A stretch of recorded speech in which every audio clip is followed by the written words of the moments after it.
So I'll be handling environmental ecology, biodiversity and climate change, which is one of the key subjects for civil services preparation. So in this title itself, we can see environmental ecology, biodiversity and climate change. So, or we can say ಕನ್ನಡದಲ್ಲಿ ಹೇಳೋದಾದರೆ ಪರಿಸರ ಅಧ್ಯಯನ ಅಥವಾ ವಿಜ್ಞಾನ, ಜೈವಿಕ ವೈವಿಧ್ಯತೆ ಮತ್ತು ಹವಾಮಾನ ಬದಲಾವಣೆ. ಸೊ ಈ ಒಂದು ಸಬ್ಜೆಕ್ಟಲ್ಲಿ ಟಾಪಿಕ್ಸ್ನ 3 ಸೆಗ್ರಿಗೇಷನ್ ಮಾಡಿರ್ತಾರೆ. ಸೊ ಇದರಲ್ಲಿ ನಾವು ಕೀ ಟಾಪಿಕ್ಸ್ನ ಕಲ್ತ್ಕೊಳ್ತೀವಿ. ಸೊ ವಿಶೇಷವಾಗಿ first to start with I'll be taking up biodiversity, the key aspects of biodiversity. So speaking of this part, biodiversity itself, starting with the idea of what does this concept mean. So when we say we have 2 words in it, ಎರಡು ಪದಗಳಿದೆ, ಜೈವಿಕ ವೈವಿಧ್ಯತೆ, biodiversity. So bio is life itself and diversity is variety, right? So we are also part of this biodiversity in the sense, but we do not have such variety how we see in other animals or other species, whether it is plants or animals, right? So are we part of this biodiversity? ನಾವು ಈ ಜೈವಿಕ ವೈವಿಧ್ಯತೆಯಲ್ಲಿ ಪಾಲುಗಾರರಾಗಿದ್ದೀವ? ಹೌದು. But ನಮ್ಮಲ್ಲಿ ಇಷ್ಟೊಂದು ವೈವಿಧ್ಯತೆ ಇದೆಯಾ? ಕಡಿಮೆ ಇರ್ಬೋದು. ಸೊ ವೆನ್ ವಿ ಸೇ ನಮ್ಮಲ್ಲಿ ಒಂದು ಜೆನೆಟಿಕ್ ಲೆವೆಲ್, ವಂಶವಾಹಿಕವಾಗಿ ಅನುವಂಶಿಕವಾಗಿ ಇರ್ಬೋದು. ಆದರೆ ಇತರ ಜೀವಿಗಳಲ್ಲಿ ವೈವಿಧ್ಯತೆ ನೋಡೋದಾದರೆ ಅದು ಬಹಳಷ್ಟಿದೆ. It is infinite. So we can't even imagine and still we are discovering and rediscovering. So ಇನ್ನೂ ಎಷ್ಟೋ ಜೀವಿಗಳನ್ನು ಪ್ರತಿ ಸಲ ನಾವು ನೋಡ್ತಾ ಇರ್ತೀವಿ ನ್ಯೂಸಲ್ಲಿ. ವೆಸ್ಟರ್ನ್ ಘಾಟ್ಸಲ್ಲಾಗಿರ್ಬೋದು, ಆ್ಯಂಡಮಾನಲ್ಲಾಗಿರ್ಬೋದು, ಅಥವಾ ನಾರ್ತ್ ಈಸ್ಟರ್ನ್ ಸ್ಟೇಟ್ಸ್, ಈಶಾನ್ಯ ರಾಜ್ಯಗಳಲ್ಲಾಗಿರ್ಬೋದು. ಸೊ ಏನಾಗುತ್ತೆ ಅಂದರೆ ಪ್ರತಿ ಸಲನೂ ಅಥವಾ every other day we are seeing in the news paper some species are discovered and rediscovered. So ಇದೊಂದು ದೊಡ್ಡ ಅಗಾಧವಾದ ಒಂದು ಫೀಲ್ಡ್ ಅಂತ ನಾವು ಕರಿತೀವಿ. ಸೊ ಎಷ್ಟು ನಾವು ತಿಳ್ಕೊಳ್ತೀವಿ, ಇನ್ನೂ ಮುಗ್ದಿಲ್ಲ. ಎಷ್ಟು ಜೀವಿಗಳ ಬಗ್ಗೆ ನಮಗಿನ್ನೂ ಕಂಪ್ಲೀಟಾಗಿ ಆ ಲಿಸ್ಟ್ ನಮಗೆ ಸಿಕ್ಕಿಲ್ಲ ಅಂತ ಹೇಳ್ತೀವಿ. ಸೊ ಈ ಒಂದು ಪದದ ಬಳಕೆ ಮತ್ತು ಇದರಲ್ಲಿ ಇರುವಂಥ ಕೆಲವೊಂದು ಮುಖ್ಯ ಅಂಶಗಳನ್ನು ನಾವು ತಿಳಿದುಕೊಳ್ತೀವಿ. Okay, so starting with what is the meaning of the word biodiversity. ಈಗಷ್ಟೇ ನಾನು ಹೇಳಿದೆ ವೆರೈಟಿ ಆರ್ ಏನಂತ ಕರಿತೀವಿ, ವೈವಿಧ್ಯತೆ, ರೈಟ್? ಟೂ ಮೆನಿ ಅಂದರೆ ಟೂ ಮೆನಿ ಅಂತ ಅಂದಾಗ ನಾವು ಒಂದು ಪದವನ್ನು ಉಪಯೋಗಿಸ್ಬೋದು, ರಿಚ್ನೆಸ್, ಅಬಂಡೆನ್ಸ್ ಅಂತ ನಾವು ಕರಿತೀವಿ, ಪ್ಲೆಂಟಿ ಆಫ್ ಆರ್ ಬೌಂಟಿ ಅಲ್ವಾ, ಬಹಳಷ್ಟು, ಅಥವಾ ಶ್ರೀಮಂತಿಕೆ, ಜೀವಿಗಳ ಶ್ರೀಮಂತಿಕೆಯೇ biodiversity. So we use the word richness usually. So wherein richness means too much of what's a species are too much of resources ಅಂತ ಹೇಳ್ಬೋದು, ನಾರ್ಮಲ್ ವರ್ಡ್ಸಲ್ಲಿ ಹೇಳೋದಾದರೆ. ಬಟ್ ಇಲ್ಲಿ ರಿಚ್ನೆಸ್ ಅನ್ನುವಂಥದ್ದು ನಾವು ಜೀವಿಗಳ ಮೇಲೆ ಅಳವಡಿಸ್ಕೊಳ್ತೀವಿ. So speaking of which we will see what is the definition of biodiversity. So biodiversity is the sum total of richness of the species. As I already mentioned, it is richness of the species, ಶ್ರೀಮಂತಿಕೆ ಅಂತ ನಾವು ಕರಿತೀವಿ. ಯಾವುದರ ಶ್ರೀಮಂತಿಕೆ? ಎಲ್ಲ ಜೀವಿಗಳ ಅಗಾಧ ವೈವಿಧ್ಯತೆಯಾಗಿದೆ. ಅದು ಸಸ್ಯಗಳು, ಪ್ರಾಣಿಗಳು, ಶಿಲೀಂಧ್ರಗಳು, ದಟ್ ಈಸ್ ಫಂಗೈ, ರೈಟ್, ಮತ್ತು ಸೂಕ್ಷ್ಮಾಣು ಜೀವಿಗಳು. So we can say from a bacterium to blue whale, ಒಂದು ಬ್ಯಾಕ್ಟೀರಿಯಾದಿಂದ ಹಿಡಿದು ನೀಲಿ ತಿಮಿಂಗಲದವರೆಗೂ ನಮ್ಮಲ್ಲಿ ನಾವೇನರ್ಥ ನೋಡ್ತೀವಿ? ವೈವಿಧ್ಯತೆಯನ್ನು ನೋಡ್ತೀವಿ. ಸೊ ಎಷ್ಟು ವೈವಿಧ್ಯತೆ! ನೀವು ಯಾವುದೇ ಒಂದು ಚಿಕ್ಕ ಕೀಟವನ್ನು ತೆಗೆದುಕೊಂಡ್ರೆ ಅದರಲ್ಲಿ ಒಂದಿಷ್ಟು ಬಗೆಗಳಿರುತ್ತೆ. ಸೊ ನೀವು ದೊಡ್ಡದಾಗಿ ನಾವು ತಿಮಿಂಗಲನ ನೋಡ್ತೀವಿ ಅಂತ ಅಂದರೆ when we look into whales itself, so we have an number of species again. So why should we study about this when it comes to exam and how should we approach? ಇಷ್ಟೊಂದು ಅಗಾಧವಾಗಿದೆ, ನಾವು ಎಲ್ಲಿಂದ ಶುರು ಮಾಡೋದು, ಯಾವ ಜೀವಿಯಿಂದ ಶುರು ಮಾಡೋದಂದರೆ ಇದಕ್ಕೆ ಕೊನೆಯೇ ಇಲ್ಲ. ಹೌದು. ಸೊ ಹಾಗಾಗಿ ಇಲ್ಲಿ ನಾವೇನು ಅರ್ಥ ಮಾಡ್ಕೊಳ್ತೀವಿ ಅಂತಂದರೆ ಇದರ ಎಲ್ಲ plants, animals, fungi and micro organisms, ಇಲ್ಲಿರುವಂಥದ್ದು ಎಲ್ಲದರ ಒಂದು ಶ್ರೀಮಂತಿಕೆಯ ಬಯೋಡೈವರ್ಸಿಟಿ. ಸೊ ಭಾರತವು ಒಂದು ಬಯೋಲಾಜಿಕಲಿ ರಿಚ್ ಕಂಟ್ರಿ ಅಂತ ಕರಿತೀವಿ ನಾವು, ಒಂದು ಜೈವಿಕವಾಗಿ ಶ್ರೀಮಂತ ರಾಷ್ಟ್ರ. ಸೊ ಕೆಲವೊಂದು ಭಾಗಗಳಲ್ಲಿ ಹೆಚ್ಚಾಗಿ ವೈವಿಧ್ಯತೆನ ನಾವು ನೋಡ್ತೀವಿ. ಸೊ ಮೊದಲನೇದಾಗಿ ವೈವಿಧ್ಯತೆ ಎಲ್ಲೆಲ್ಲಿದೆ ಅಂತ ನೋಡೋಕ್ಕಿಂತ ಮುಂಚೆ we will study about how do we approach this topic. ವೈವಿಧ್ಯತೆ ಎಲ್ಲಿಂದ ಶುರುವಾಗುತ್ತೆ? Biodiversity begins where? So for that aspect we will learn about 3 stages or 3 levels of biodiversity. So 3 levels of biodiversity means where the biodiversity begins from: genetic diversity, species diversity and ecosystem diversity. So genetic diversity ಅಂತ ಅಂದರೆ ಅನುವಂಶಿಕವಾಗಿ ಅಥವಾ genes ಅಂತ ನಾವು ಏನು ಕರಿತೀವಿ. So we know the meaning of the word genes, right? So when we say what is a gene, ವಂಶವಾಹಕ ಅಥವಾ ಅನುವಂಶಿಕ ಅಂತ ನಾವು ಕರೆದಾಗ, gene is the basic unit of the hereditary information we carry. ಅಂದರೆ ನಾವು ನಮ್ಮ ಕಣ್ಣಿನ ಏನು maybe or hair colour or or skin colour or eyeball colour, right? So ನಾವು ಹೇಗೆ ಕಾಣ್ತೀವಿ ಅನ್ನುವಂಥದ್ದು ನಾವು ಸಾಮಾನ್ಯವಾಗಿ ಹೇಳ್ತೀವಿ, like you look like your father, you look like your mother, right? Way do we get it from? It is from our it is in our genes ಅಂತ ನಾವು ಹೇಳ್ತೀವಿ. ನಮ್ಮ ಜೀನ್ಸಲ್ಲಿದೆ ಇದು ಅಂತ. ನಮ್ಮ ಬಿಹೇವಿಯರ್ ಆಗಿರ್ಬೋದು, ನಮ್ಮ ಮಾರ್ಫೊಲಾಜಿಕಲ್ ಫೀಚರ್ಸ್, ಬಾಹ್ಯವಾಗಿ ನಾವು ಹೇಗೆ ಕಾಣ್ತೀವಿ ಅನ್ನುವಂಥದ್ದು ಎಲ್ಲವೂ ನಮ್ಮ ಏನು ಪೇರೆಂಟ್ಸಿಂದ ಅಥವಾ ನಮ್ಮ ಲೀನಿಯೇಜಿಂದ ಬಂದಿರುವಂಥದ್ದು. ಸೊ ಇಲ್ಲಿಂದ ಶುರುವಾಗುತ್ತೆ ವೈವಿಧ್ಯತೆ. ವೈವಿಧ್ಯತೆ ಅನ್ನುವಂಥದ್ದು ನಾವು ಏನು ಬಗೆ ಬಗೆಯ ಜೀವಿಗಳು ಅದರ ಆಕಾರದಲ್ಲಿ, ಗಾತ್ರದಲ್ಲಿ ಅವು ಹೇಗೆ ಬದುಕುತ್ತವೆ ಅಥವಾ ಹೌ ಡು ದೆ ಲಿವ್, ಅದು ಮಾತ್ರ ಅಲ್ಲ. We will start from the basic level. So what is genetic diversity? We will understand that. So speaking of genetic diversity, first one, ಅನುವಂಶಿಕ ವೈವಿಧ್ಯತೆ ಅಂದರೆ ಜೀನ್ಸಲ್ಲಿ ವೈವಿಧ್ಯತೆ. ಒಂದು ಜಾತಿ ಅಥವಾ ಇಲ್ಲಿ ಜಾತಿ ಅನ್ನೋ ಬದಲು ಕನ್ನಡದಲ್ಲಿ ನಾವು ಪ್ರಭೇದ ಅಂತಲೂ ಹೇಳ್ಬೋದು, ಪ್ರಭೇದ ಅಥವಾ ಒಂದು ಜೀವಿ ಏನಾದರೂ ಹೇಳ್ಬೋದು. ಸೊ ಜೆನೆಟಿಕ್ ಡೈವರ್ಸಿಟಿ ಅಂತಂದರೆ ಒಂದು ಜೀವಿಯನ್ನು ತಗೊಂಡು ಅದರಲ್ಲಿ ಹಲವಾರು ಬಗೆಗಳು. ಈಗ I am just starting with human beings, ನಮ್ಮಲ್ಲೇನೆ. So we all are one species, ಒಂದು ಪ್ರಭೇದ. ಏನು ನಾವು? We are homo sapiens, correct? We are homo sapiens. But ಆಫ್ರಿಕಾದಲ್ಲಿರೋರು ಹೋಮೋಸೇಪಿಯನ್ಸ್ ಅಲ್ಲ, ಚೈನಾದಲ್ಲಿರೋರು ಹೋಮೋಸೇಪಿಯನ್ಸ್ ಅಲ್ಲ, ನಾವು ಮಾತ್ರ ಹೋಮೋಸೇಪಿಯನ್ಸ್ ಅಂತ ಹೇಳೋಕ್ಕಾಗಲ್ಲ. ಎಲ್ಲರೂ ಮನುಷ್ಯರೇ. ಸೊ ಮನುಷ್ಯರಲ್ಲಿ ಎಲ್ಲ ಮನುಷ್ಯರು ಒಂದೇ ರೀತಿ ಇರ್ತಾರ? ಇಲ್ಲ. ಅಥವಾ ಎಲ್ಲ ದೇಶಗಳಲ್ಲೂ ಎಲ್ಲ ಪ್ರದೇಶಗಳಲ್ಲೂ ಒಂದೇ ರೀತಿ ಇರುವಂಥ ಮನುಷ್ಯರ ಥರ ಇಲ್ಲ. ಹಾಗೆ ನಾವು ಎಲ್ಲರೂ ನೋಡಿಕೊಂಡಾಗ we differ from each other, correct? So how do we differ? From our morphological features, from our genetical features. So the diversity begins from there. ಈಗ ಸಿಂಪಲ್ ಆಗಿ ಹೇಳೋದಾದ್ರೆ, I am going for the next example. If human beings are like okay ನಮ್ಗೆ ಇನ್ನು ಇದು process ಆಗ್ತಾ ಇಲ್ಲ ಅಂತಂದರೆ, we will look into the next example, that is rice variety. ಭಾರತದಲ್ಲಿ ಒಂದು 5,000ರಿಂದ 6,000 ತನಕ ರೈಸ್ ವೆರೈಟೀಸ್ ಇದೆ. ನಾವೊಂದು ಏನು ರೈಸ್ ಅಥವಾ ಅಕ್ಕಿಯನ್ನು ನೋಡಿದಾಗ we will call it rice only, we will never call it is okay ಇದು ಗೋಧಿ ಅಥವಾ ವೀಟ್ ಅಂತ ನಾವು ಹೇಳಲ್ಲ. ಯಾಕೆ ಅಂತಂದರೆ ರೈಸ್ ಅಂತ ನೋಡಿದಾಗ ನಮ್ಗೆ ಗೊತ್ತಾಗುತ್ತೆ ಅದರಲ್ಲಿ ಬಣ್ಣ ಬೇರೆ ಇರ್ಬೋದು, ಗಾತ್ರ ಬೇರೆ ಇರ್ಬೋದು, ಸೈಜ್ ಅಥವಾ ಗಾತ್ರ ಬೇರೆ ಇರ್ಬೋದು, ಅಥವಾ ಅರೋಮ ಅಥವಾ ಫ್ರೇಗ್ರೆನ್ಸ್ ಏನು ಪರಿಮಳ ಅಥವಾ ಘಮ ಏನಿರುತ್ತೆ ಅದು ಬೇರೆ ರೀತಿ ಇರ್ಬೋದು. ಸೊ ಅದರಲ್ಲಿರುವಂಥ ಸತ್ವ ಬೇರೆ ರೀತಿ ಇರ್ಬೋದು. ಬಟ್ ಕೊನೆಯಲ್ಲಿ ನಾವು ಹೇಳಬೇಕಾದ್ರೆ ಎಲ್ಲವೂ ರೈಸೇ ಅಲ್ವಾ, ಭತ್ತ ಅಥವಾ ಅಕ್ಕಿನೇ ಆಗುತ್ತೆ. ಸೊ ಒಂದು ಜಾತಿಯನ್ನು ತೆಗೆದುಕೊಂಡು ಅದರಲ್ಲಿ ಬರುವಂಥ ವೈವಿಧ್ಯತೆಯೇ ಜೆನೆಟಿಕ್ ಡೈವರ್ಸಿಟಿ. ಸೊ ನಾವೇನಂತ ಕರಿತೀವಿ?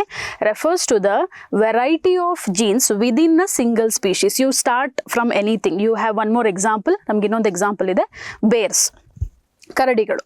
ಸೊ ಕರಡಿಗಳಲ್ಲಿ ಇದು ಅಂತ ಅಲ್ಲ, I have just taken some random example. So anything you take, you have some list of our types of species. So ಇನ್ನೊಂದು ಪದದಲ್ಲಿ ನಾವು ಸಬ್ ಸ್ಪೀಷೀಸ್ ಅಂತಲೂ ಕರಿಬೋದು. ಬಟ್ ಇಕೋಸಿಸ್ಟಮ್ ಅಥವಾ ಎನ್ವೈರನ್ಮೆಂಟ್ ಅಂತ ಅಂದಾಗ ಇದೊಂದು ಅಪ್ಲೈಡ್ ಸೈನ್ಸ್ ಆಗಿರೋದರಿಂದ ನಾವೇನು ಮಾಡ್ತೀವಿ, ಬೇಸಿಕ್ ಟರ್ಮಿನಾಲಜಿನ we will make it very simplified. We don't make it too technical because it is not biology, it is environmental science or ecology which is an applied science ಅಂತ ನಾವು ಕರಿತೀವಿ. Okay, so ಇಲ್ಲಿ ಬೇರ್ಸ್ ಕರಡಿಗಳಲ್ಲಿ ನಾವು ನೋಡಿದಾಗ ಇದನ್ನು ನೋಡಿದ ತಕ್ಷಣ ಬೇರೆ ಬಣ್ಣಗಳು ಬೇರೆ ಬೇರೆ ರೀತಿ ಇರ್ಬೋದು. Maybe you are also surprised, panda ಇದ್ರೊಳಗೆ ಬರುತ್ತಾ ಅಂತ. Panda also come under the family of bears. So ಕರಡಿಗಳನ್ನು ನೋಡಿದಾಗ ಸೊ ಓಕೆ ಇದೊಂದು ಕರಡಿ, maybe the ears are change, the body colour is been change, or maybe the size is change. Polar ಬೇರ್ನ ಸೇರಿಸ್ಕೊಂಡ್ರೆ ನಾವು ಹಿಮ ಕರಡಿ ಅಂತ ನಾವೇನು ಕರಿತೀವಿ ಅದನ್ನು ಸೇರಿಸ್ಕೊಂಡ್ರು ಅದೆಲ್ಲವೂ ಕರಡಿಗಳೇ. ಬಟ್ ಎಲ್ಲವೂ ಒಂದೇ ರೀತಿ ಇದೆಯಾ? ಇಲ್ಲ. ಎಲ್ಲವೂ ಒಂದೇ ಗುಂಪಿಗೆ ಸೇರಿದೆಯಾ? ಹೌದು. ಓಕೆ, ಇರುವೆಗಳು ನಾವು ಸಾಮಾನ್ಯವಾಗಿ ನೋಡುವಂಥ ಕೀಟಗಳು, ಜೀವಿಗಳು, ಹೌದಾ? So these are the insects we see in our daily life. And I usually ask students like how many types of ants have you seen in your lifetime? Types of ants, ಎಷ್ಟು ರೀತಿ ಇರುವೆಗಳನ್ನು ನೀವು ನೋಡಿರ್ಬೋದು ನಿಮ್ಮ ಜೀವಿತಾವಧಿಯಲ್ಲಿ ಅಂತ ಅಂದಾಗ usually the answers would be funny like okay big ant, small ant, red ant and black ant, maybe 4 to 5, right? But there are 20,000+ species of ants alone. ಒಂದು ನೋಡಿದಾಗ ಓಕೆ ಇದು ಇರುವೆ, ಬಟ್ ಇರುವೆಯಲ್ಲಿ ಬಗೆಗಳು. Hope you got the point of genetic diversity. ಅನುವಂಶಿಕ ವೈವಿಧ್ಯತೆ ಅಂತಂದರೆ ಒಂದು ಜೀವಿನ ತೆಗೆದುಕೊಂಡು ಅದರೊಳಗಿನ ಬಗೆಗಳು. ಹುಲಿಗಳಾಗಿರ್ಬೋದು, ಹುಲಿಗಳಲ್ಲಿ 6 ಪ್ರಭೇದಗಳಿದೆ, 6 species, sub species of tigers. ಬೇರೆ ಬೇರೆ ಪ್ರದೇಶಗಳಲ್ಲಿ ಇರ್ಬೋದು, but they all belong to the same group. So this is what we call as genetic diversity. Moving on, we go to the next level, that is species diversity, which is very important for you. Species diversity ಅಂದರೆ ಈಗ ಒಂದು next level ಹೋಗ್ತಿದ್ದೀವಿ, ಮುಂದಿನ ಹಂತ. First ಒಂದು ಜೀವಿ, ಎರಡನೇದ್ರಲ್ಲಿ ಏನು ಮಾಡ್ತೀವಿ, ಮುಖ್ಯವಾಗಿ ಇದರಲ್ಲಿರುವಂಥ ಮುಖ್ಯ ಪದ ಯಾವುದು ಅಂತಂದರೆ habitat. Habitat are we can call ಒಂದು ಇಕೋಸಿಸ್ಟಮ್ ಅಂತ ಇರ್ಬೋದು. ಓಕೆ, ಆವಾಸ ಸ್ಥಾನ ಅಂತ ನಾವು ಕರಿತೀವಿ, ಅಥವಾ ಪ್ರದೇಶ. ಅದೇ ಇದರ ಕೀವರ್ಡ್. ಇದಕ್ಕೆ ನಾವು ಅರ್ಥ ಮಾಡ್ಕೋಬೇಕು ಅಂತಂದರೆ refers to the number and variety of different species found in a particular habitat or region. ಅಂದರೆ ಮೊದಲನೇದಾಗಿ ಒಂದು ಗುಂಪು ತಗೊಂಡು ಅದರಲ್ಲಿ ಬಗೆಗಳು. ಈಗ ಒಂದು ಪ್ರದೇಶವನ್ನು ತೆಗೆದುಕೊಂಡು ಅಲ್ಲಿ ಎಷ್ಟು ಗುಂಪುಗಳು ಬರುತ್ತೆ. ಒಂದು ಗುಂಪುಗಳು ಅಂತಂದರೆ ನಾನೀಗ ಉದಾಹರಣೆ ತಗೊಂಡಿದ್ದೀನಿ, ವೆಸ್ಟರ್ನ್ ಘಾಟ್ ಮತ್ತು ಈಸ್ಟರ್ನ್ ಘಾಟ್ಸ್, ಪಶ್ಚಿಮ ಘಟ್ಟ ಮತ್ತು ಪೂರ್ವ ಘಟ್ಟಗಳು. ಸೊ ಇದರಲ್ಲಿ ಕಂಡುಬರುವಂಥ ಜೀವಿಗಳು ಯಾವುದು? ಅಲ್ಲಿ ಬರೀ ಒಂದೇ ರೀತಿಯ ಮರಗಳು, ಒಂದೇ ರೀತಿಯ ಜಿಂಕೆಗಳು, ಅಥವಾ ಏನು ಬೇರೆ ಬೇರೆ ಕಾಡು ಪ್ರಾಣಿಗಳು ಒಂದೇ ರೀತಿಯದೇ ಇರುವುದಿಲ್ಲ. ಈಗ ಒಂದು ಕಪ್ಪೆಯನ್ನು ತೆಗೆದುಕೊಂಡ್ರೆ ವೆಸ್ಟರ್ನ್ ಘಾಟ್ಸ್ ಯೂಶಲಿ ನ್ಯೂಸಲ್ಲಿರುತ್ತೆ, ಒಂದು ಹೊಸ ರೀತಿಯ ಹೊಸ ಪ್ರಭೇದದ ಕಪ್ಪೆಯನ್ನು ಕಂಡುಹಿಡಿಯಲಾಗಿದೆ ಇಲ್ಲಿ ಪಶ್ಚಿಮ ಘಟ್ಟದಲ್ಲಿ ಅಂತ ನಾವು ಎಷ್ಟು ಸಲ ನೋಡ್ತಾ ಇರ್ತೀವಿ ನ್ಯೂಸಲ್ಲಿ, ವರ್ಷ ಇಡೀ ನೋಡ್ತಾ ಇರ್ತೀವಿ. ಅಥವಾ ಕೀಟಗಳಲ್ಲಿ ಅಲ್ವಾ. ಸೊ ಈಗ ಒಂದು ಉದಾಹರಣೆ ತಗೊಳ್ಳೋದಾದರೆ ವೆಸ್ಟರ್ನ್ ಘಾಟ್ಸಲ್ಲಿ ಎಷ್ಟು ಮ್ಯಾಮಲ್ ಇನ್ ದ ಸೆನ್ಸ್ ಸಸ್ತನಿಗಳು ಎಷ್ಟಿದೆ. ಅದರಲ್ಲಿ ಎಲಿಫೆಂಟ್ಸ್, ಆನೆಗಳು, ಚಿರತೆಗಳು, ಗಾರ್ ಅಥವಾ ನಾವೇನು ಇಂಡಿಯನ್ ಗಾರ್ ಅಥವಾ ಕಾಡು ಎಮ್ಮೆ ಅಥವಾ ಕಾಡು ಕೋಣ ಅಂತ ಏನು ಕರಿತೀವಿ, ಅದು ಸ್ಲಾತ್ ಬೇರ್ ಅಥವಾ ಕರಡಿಗಳು. ಸೊ ಸ್ಲಾತ್ ಬೇರ್ ಒಂದು ಗುಂಪು, ಎಲಿಫೆಂಟ್ ಒಂದು ಗುಂಪು, ಲೆಪರ್ಡ್ ಒಂದು ಗುಂಪು. ಸೊ ಇಷ್ಟು ಬಗೆಯ ಗುಂಪುಗಳು. ಪುನಃ ಸ್ಪೀಶೀಸ್, ಬರ್ಡ್ ಸ್ಪೀಶೀಸ್ ಅಥವಾ ಪಕ್ಷಿಗಳು ಅಂತಂದಾಗ ಅದರಲ್ಲಿ ಒಂದು 400 ಬಗೆಯ ಪಕ್ಷಿಗಳು, 150 ಬಗೆಯ ರೆಪ್ಟೈಲ್ ಅಂದರೆ ಸರೀಸೃಪಗಳು, 100 ಬಗೆಯ ಅಥವಾ 100ಕ್ಕಿಂತ ಹೆಚ್ಚು ಉಭಯವಾಸಿಗಳು, amphibian species. This is in Western Ghats. ಎಲ್ಲಿ? ಪಶ್ಚಿಮ ಘಟ್ಟದಲ್ಲಿ. ಅಥವಾ ಇನ್ನೂ ಸ್ವಲ್ಪ sorry, I was just reading, hope I am reading it right. Okay, Eastern ಘಾಟ್ಸಲ್ಲಿ, Eastern Ghats. So 100+ mammal species, that is ಸಸ್ತನಿಗಳು, 400ಕ್ಕಿಂತ ಹೆಚ್ಚು ಪಕ್ಷಿಗಳು, 150ಕ್ಕಿಂತ ಹೆಚ್ಚು ಸರೀಸೃಪಗಳು ಮತ್ತು 100ಕ್ಕಿಂತ ಹೆಚ್ಚು ಉಭಯವಾಸಿಗಳು. ಇದು ಈಸ್ಟರ್ನ್ ಘಾಟ್ಸ್, ಪೂರ್ವ ಘಟ್ಟಗಳಲ್ಲಾದರೆ. ವೆಸ್ಟರ್ನ್ ಘಾಟ್ಸಲ್ಲಿ ನೀವು ಕಂಪೇರ್ ಮಾಡ್ತೀವಿ ನಾವು ಅಲ್ವಾ. ಸೊ ಇಲ್ಲಿ ಈಸ್ಟರ್ನ್ ಘಾಟ್ಸಲ್ಲಿ ವಿ ಹ್ಯಾವ್ 100+ ಮ್ಯಾಮಲ್ಸ್ ಅಲ್ಲೊಂದು, ಸಸ್ತನಿಗಳಲ್ಲೇ ಅಷ್ಟಿದ್ದರೆ ವೆಸ್ಟರ್ನ್ ಘಾಟ್ಸಲ್ಲಿ 140ರಷ್ಟು ಇದೆ. ಮತ್ತು ಇವಾಗ ಪಕ್ಷಿಗಳಲ್ಲಿ ಅಲ್ಲಿ 400 ಬಗೆಯಿದ್ರೆ ಇಲ್ಲಿ 500ಕ್ಕಿಂತ ಹೆಚ್ಚಿದೆ. ಸರೀಸೃಪಗಳಲ್ಲಿ 260ಕ್ಕಿಂತ ಹೆಚ್ಚಿದೆ. ಸೊ ಹಾಗೆ ನೋಡೋಕ್ಕೋದ್ರೆ ಇಂಡಿಯಾದು ಅಥವಾ ಭಾರತದ ಒಂದು 1/4 ಭಾಗದಷ್ಟು ಜೈವಿಕ ವೈವಿಧ್ಯತೆ ನಾವು ವೆಸ್ಟರ್ನ್ ಘಾಟ್ಸಲ್ಲೇ ನೋಡ್ತೀವಿ ಅಂತ ಹೇಳ್ಬೋದು. ಈಗ ಸ್ಪೀಶೀಸ್ ಡೈವರ್ಸಿಟಿ ಅಂದರೆ ಏನು? Coming back to this thing. So ಒಂದು ಪ್ರದೇಶದಲ್ಲಿ ಎಷ್ಟು ಬಗೆಯ ಜೀವಿಗಳಿರುತ್ತೋ ಅದನ್ನು ಸ್ಪೀಶೀಸ್ ಡೈವರ್ಸಿಟಿ ಅಂತ ಕರಿತೀವಿ. ಈ ಪದ ನಮಗೆ ಯಾಕೆ ಬೇಕು? ಕಂಪ್ಯಾರಿಸನ್ಗೆ. So we usually say Western Ghats have more species diversity when compare to Eastern Ghats. ಪೂರ್ವ ಘಟ್ಟಗಳಿಗೆ ಕಂಪೇರ್ ಮಾಡಿದ್ರೆ ಪಶ್ಚಿಮ ಘಟ್ಟದಲ್ಲಿ ಹೆಚ್ಚು ವೈವಿಧ್ಯತೆ ಇದೆ. ವೈವಿಧ್ಯತೆಯಲ್ಲಿ ಹೇಗೆ ನಮಗೆ ಗೊತ್ತಾಯಿತು ಅಂತಂದರೆ ಎಷ್ಟು ಬಗೆಯ ಜೀವಿಗಳಿದೆ ಅಂತ ಗೊತ್ತಾಯಿತು. ಓಕೆ, ಸೊ ಮೊದಲನೇದು ಒಂದು ಜಾತಿ, ಅದರಲ್ಲಿ ಬಗೆಗಳು. ಒಂದು ಮಂಗ ಅಥವಾ ಒಂದು ಕೋತಿ, ಅದರಲ್ಲಿ monkey species, different monkey species. But ಇಲ್ಲಿ ಮಂಕಿ ಜೊತೆ ಇನ್ನು ಉಳಿದಿರುವಂಥ ಪಾಪ್ಯುಲೇಷನ್ ಯಾವುದು, ಜನಸಂಖ್ಯೆ ಯಾವುದು ಅಥವಾ ಜನಸಂದಣಿ ಅಂತ ನಾವು ಕರಿತೀವಿ ಕನ್ನಡದಲ್ಲಿ. ಸೊ ಇಷ್ಟು ಯಾವುದು ಅಂತ ನಾವು ಸ್ಪೀಶೀಸ್ ಡೈವರ್ಸಿಟಿಯಲ್ಲಿ ನೋಡ್ತೀವಿ. This is the thing. So key word here is habitat or region. ಅದು ತುಂಬ ಮುಖ್ಯವಾಗುತ್ತೆ. ಒಂದು ಪ್ರದೇಶದಲ್ಲಿ ಇರುವಂಥ ವಿವಿಧ ಜೀವಿಗಳು, ವಿವಿಧ ಜಾತಿಗಳು ಅಥವಾ ಪ್ರಭೇದಗಳು, ಅದೇ species diversity. So moving on to the third level, that is ecosystem diversity. ಈಗ ಇನ್ನೊಂದು ಹಂತದಕ್ಕೆ ನಾವು ಹೋಗ್ತೀವಿ. ಸೊ ಮೈಕ್ರೋಯಿಂದ ಮ್ಯಾಕ್ರೋ, ಸೂಕ್ಷ್ಮದಿಂದ ಸ್ಥೂಲ ಹಂತದವರೆಗೆ ಅಂತ ನಾವು ಹೇಳ್ಬೋದು. ಮೊದಲ ಹಂತ ಒಂದು ಜೀವಿ, ಎರಡನೆಯ ಹಂತ ಒಂದು ಪ್ರದೇಶ, ಮೂರನೇ ಹಂತ ಪ್ರದೇಶಗಳು. ಸೊ ಒಂದು ದೇಶದಲ್ಲಿ ಒಂದು ದೊಡ್ಡದಾದ ದೇಶ ಅಂತ ಇಲ್ಲಿ ಕರಿಬೋದು, ಅಥವಾ ಒಂದು ದೊಡ್ಡ ಪ್ರದೇಶ ಅಂತ ಕರಿಬೋದು. ಅಲ್ಲಿ ಕಂಡುಬರುವಂಥ ವಿವಿಧ ಪರಿಸರ ವ್ಯವಸ್ಥೆಗಳು, ಈಕೋಸಿಸ್ಟಮ್ ಅಂತ ನಾವು ಕರಿತೀವಿ. ಅಥವಾ ಇಲ್ಲಿ ನೋಡೋದಾದರೆ ವೆರೈಟಿ ಆಫ್ ಡಿಫ್ರೆಂಟ್ ಹ್ಯಾಬಿಟ್ಯಾಟ್ಸ್, ಆವಾಸ ಸ್ಥಾನಗಳು, ಬಯೋಲಾಜಿಕಲ್ ಕಮ್ಯುನಿಟೀಸ್ ಅಥವಾ ಜೈವಿಕ ಸಮುದಾಯಗಳು, ಮತ್ತು ಎಕಲಾಜಿಕಲ್ ಪ್ರಾಸೆಸಸ್. ಅಂದರೆ ಈಗ ಭಾರತ ಒಂದು ಬೃಹತ್ ಮೆಗಾ ಡೈವರ್ಸ್ ಕಂಟ್ರಿ ಅಂತ ಕರಿತೀವಿ, ಬೃಹತ್ ವೈವಿಧ್ಯತೆಯ ರಾಷ್ಟ್ರ ಅಂತ ಕರಿತೀವಿ. ಅಥವಾ ಭಾರತವು ಜಿಯೋಗ್ರಫಿಯಲ್ಲಿ ಕಲ್ತ್ಕೊಳ್ಳೋದಾದರೆ ಭಾರತವು ಒಂದು ಉಪಖಂಡ, ಸಬ್ ಕಾಂಟಿನೆಂಟ್ ಅಂತ ಕರಿತೀವಿ. So what is the reason to call India as subcontinent? What is the reason? Because we know the reason is like India has features like how a continent has. ಒಂದು ಖಂಡದಲ್ಲಿ ಇರುವಂಥ ಗುಣಲಕ್ಷಣಗಳು ನಮ್ಮ ದೇಶದಲ್ಲಿ ಇದೆ. So ಒಂದು ದೇಶವಾಗಿ ಇರುವಂಥ ದೇಶವಾಗಿದ್ರೂ ಸಹ, ಒಂದು ರಾಷ್ಟ್ರವಾಗಿದ್ರೂ ಸಹ ಬೇರೆ ಖಂಡಗಳಲ್ಲಿ ಹೋಲುವಂಥ ಗುಣಲಕ್ಷಣಗಳು ಇದೆ ಅಂತ. ಈಗ ನಾವು ಇಡೀ ಖಂಡ, ಆಫ್ರಿಕಾ ಖಂಡ ಅಂತ ತಗೊಂಡಾಗ ಅಲ್ಲಿ ಮರುಭೂಮಿ ಅಥವಾ ಅಲ್ಲಿ ಗ್ರಾಸ್ ಲ್ಯಾಂಡ್ಸ್, ಹುಲ್ಲುಗಾವಲು ಅಥವಾ ಮ್ಯಾಂಗ್ರೂವ್ಸ್ ಅಥವಾ ಕಾರಲ್ಸ್, ಇದು ಎಲ್ಲ ಖಂಡ ಬೇರೆ ಬೇರೆ ರಾಷ್ಟ್ರಗಳು ಸೇರಿ ಇರುವಂಥದ್ದು. ಬಟ್ ಭಾರತ ಅಂತ ತಗೊಂಡಾಗ ಇವೆಲ್ಲವೂ ಒಂದು ದೇಶದಲ್ಲೇ ಇದೆ. We have snow covered mountains like Himalayas, we have lake ecosystem, ಸರೋವರಗಳು, ಮರುಭೂಮಿಯಲ್ಲಿ ಶೀತಲ ಮರುಭೂಮಿ ಲಡಾಖ್, ಉಷ್ಣ ಮರುಭೂಮಿ sub tropical deserts of that is Rajasthan in Thar or Thar in Rajasthan, and ಲಡಾಖಲ್ಲಿರುವಂಥ ಶೀತಲ ಮರುಭೂಮಿ ಕೋಲ್ಡ್ ಡೆಸರ್ಟ್ ಆಗಿರ್ಬೋದು. ಟ್ರಾಪಿಕಲ್ ಫಾರೆಸ್ಟ್, ಅಲ್ಲಿ ಕಾಡುಗಳಲ್ಲಿ ಬಗೆಗಳು ಅಲ್ವಾ, ಬರೀ ಟ್ರಾಪಿಕಲ್ ಫಾರೆಸ್ಟ್ ಇಲ್ಲ, ಫಾರೆಸ್ಟ್ಗಳಲ್ಲಿ ಟೈಪ್ಸ್ ಇದೆ, ಮತ್ತು ನದಿಗಳು, ಮ್ಯಾಂಗ್ರೂವ್ಗಳು, ಕಾರಲ್ಸ್ಗಳು, ದ್ವೀಪಗಳು, what not, you name it we have it ಅನ್ನೋ ಒಂಥರ ನಮ್ಮಲ್ಲಿ ಇದೆ ನಮ್ಮ ರಾಷ್ಟ್ರದಲ್ಲಿ. ಸೊ ಒಂದು ಪ್ರದೇಶದಲ್ಲಿ, ಒಂದು ದೊಡ್ಡ ಭೌಗೋಳಿಕ ಪ್ರದೇಶದಲ್ಲಿ ಎಷ್ಟು ರೀತಿಯ ಪರಿಸರ ವ್ಯವಸ್ಥೆಗಳಿದೆ ಅನ್ನುವುದಕ್ಕೆ ನಾವು ಇಕೋಸಿಸ್ಟಮ್ ಡೈವರ್ಸಿಟಿ ಅಂತ ಕರಿತೀವಿ. ಸೊ ಇದು ನಮ್ಗೆ ಯಾಕೆ ಬೇಕು ಅಂತಂದರೆ, ಭಾರತವನ್ನು ಈಗ ನಾವು ಕಂಪೇರ್ ಮಾಡಬೇಕು, ಯಾವ ದೇಶದಲ್ಲಿ ಹೆಚ್ಚು ಡೈವರ್ಸಿಟಿ ಇದೆ ಅಂತಂದರೆ ಭಾರತ ಮತ್ತು ಇನ್ನೊಂದು ರಾಷ್ಟ್ರ. ಕೆಲವೊಂದು ರಾಷ್ಟ್ರಗಳಲ್ಲಿ ಕಾಡು ಪರಿಸರ ವ್ಯವಸ್ಥೆನೇ ಇಲ್ಲ, ಅರಣ್ಯ ಪರಿಸರ ವ್ಯವಸ್ಥೆ ಇಲ್ಲ. They do not have what you call forest ecosystem.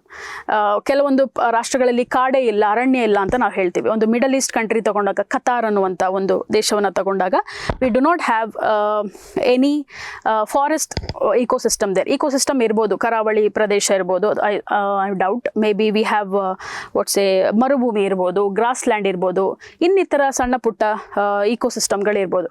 But not like India, how we have it here. So we compare it, right? So we start from the smallest to the largest. ಇದರಿಂದ ನಮಗೆ ಗೊತ್ತಾಗುತ್ತೆ ಎಲ್ಲಿ diversity ಹೆಚ್ಚಿದೆ, ಜೈವಿಕ ವೈವಿಧ್ಯತೆ ಎಷ್ಟಿದೆ ಅಂತ.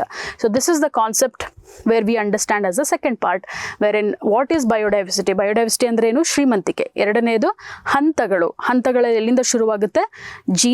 Genetic level, species level and ecosystem level, ಪರಿಸರ ವ್ಯವಸ್ಥೆಯ ವೈವಿಧ್ಯತೆ.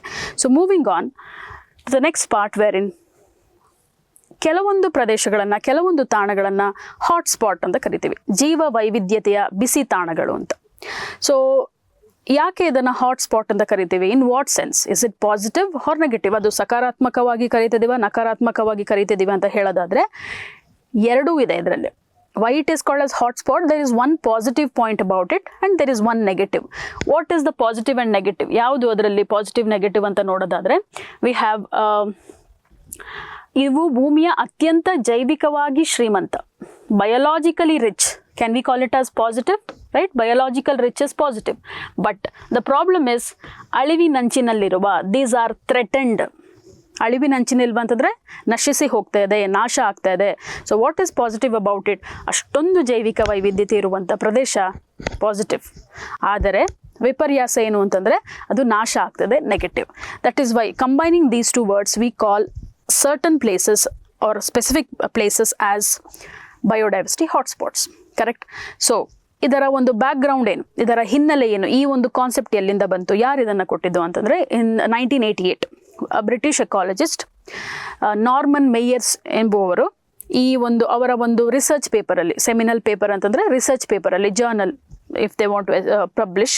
ಸೊ ಅಲ್ಲಿ ಒಂದು 10 ಟ್ರಾಪಿಕಲ್ ಫಾರೆಸ್ಟ್ಗಳನ್ನು, ಪ್ರಪಂಚದ ಬೇರೆ ಬೇರೆ ಪ್ರದೇಶಗಳಲ್ಲಿ 10 ಉಷ್ಣವಲಯದ ಕಾಡುಗಳನ್ನು ಪಟ್ಟಿ ಮಾಡಿ ಇವೆಲ್ಲವೂ ಹಾಟ್ಸ್ಪಾಟ್ ಅಂತ ಕರೀತಾರೆ.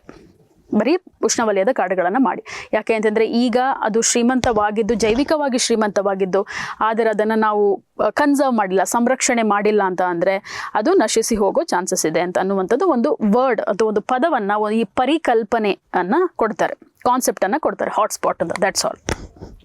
ಆದರೆ ಈಗ ನಾವು ಹಲವಾರು ಪ್ರದೇಶಗಳನ್ನು ಹಾಟ್ಸ್ಪಾಟ್ ಅಂತ ಕರಿತೀವಿ. ಅದು ಹೇಗೆ ಮುಂದುವರಿತಾ ಹೋಯಿತು?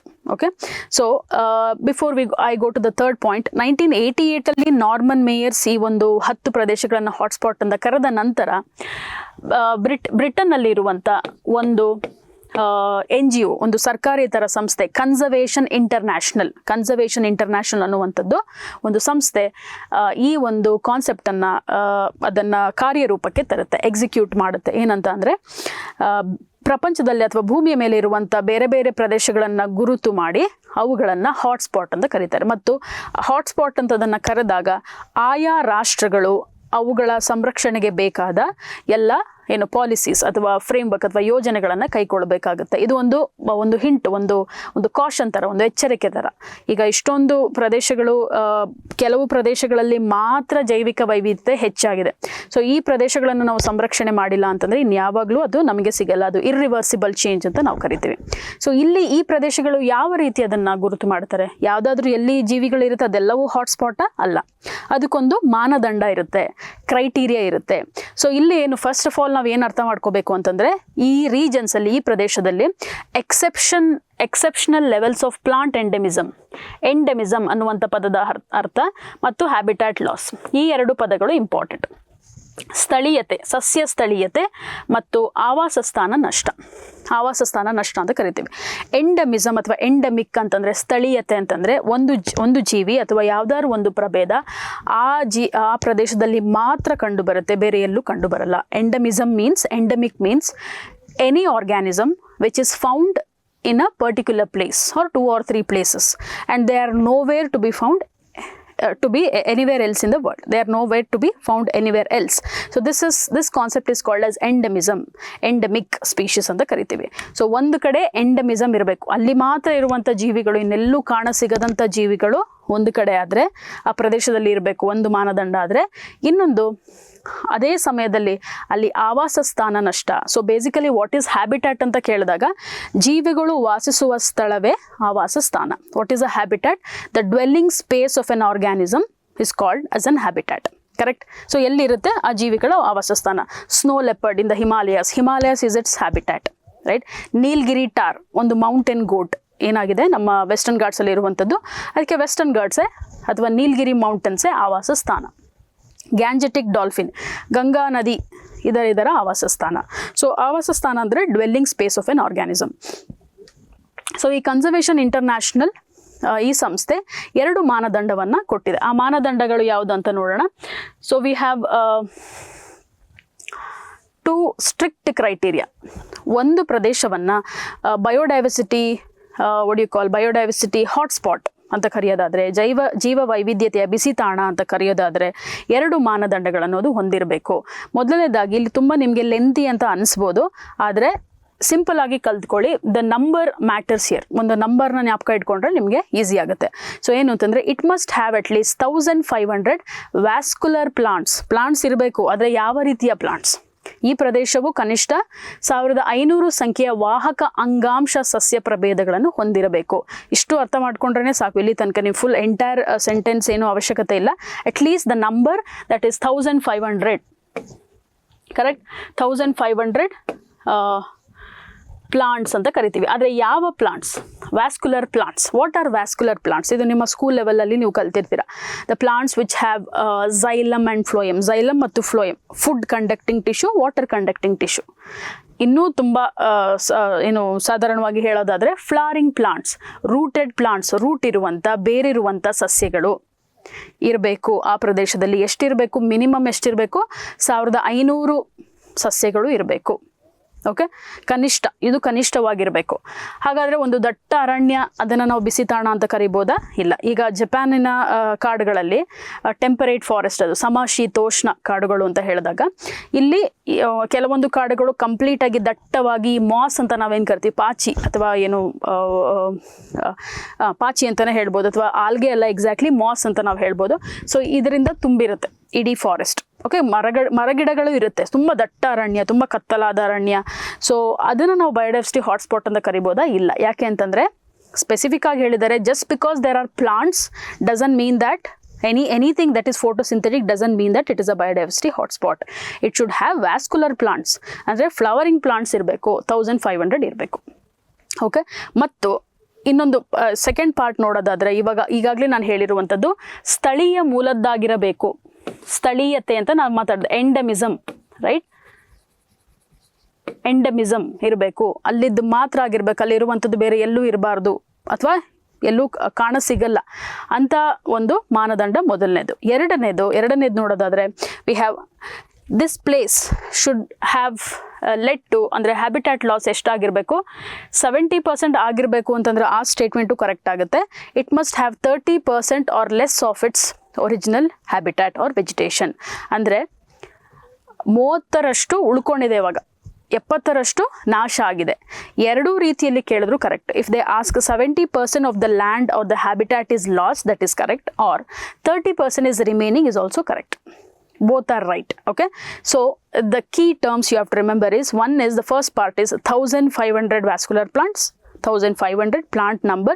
Second is ಎಷ್ಟು ಹ್ಯಾಬಿಟ್ಯಾಟ್ ಲಾಸ್ ಆಗಿರಬೇಕು, ಆವಾಸ ಸ್ಥಾನ ನಷ್ಟ 30% ಉಳ್ಕೊಂಡಿರಬೇಕು, 30%. Okay, 30% should be remaining, 70% is last. ಅಂದರೆ ಲಾಸ್ ಆಗಬೇಕು ಅಂತಲ್ಲ, ಈಗಾಗಲೇ ಆಗೋಗ್ಬಿಟ್ಟಿದೆ, ವಿಪರ್ಯಾಸ. It is irony, it is done already.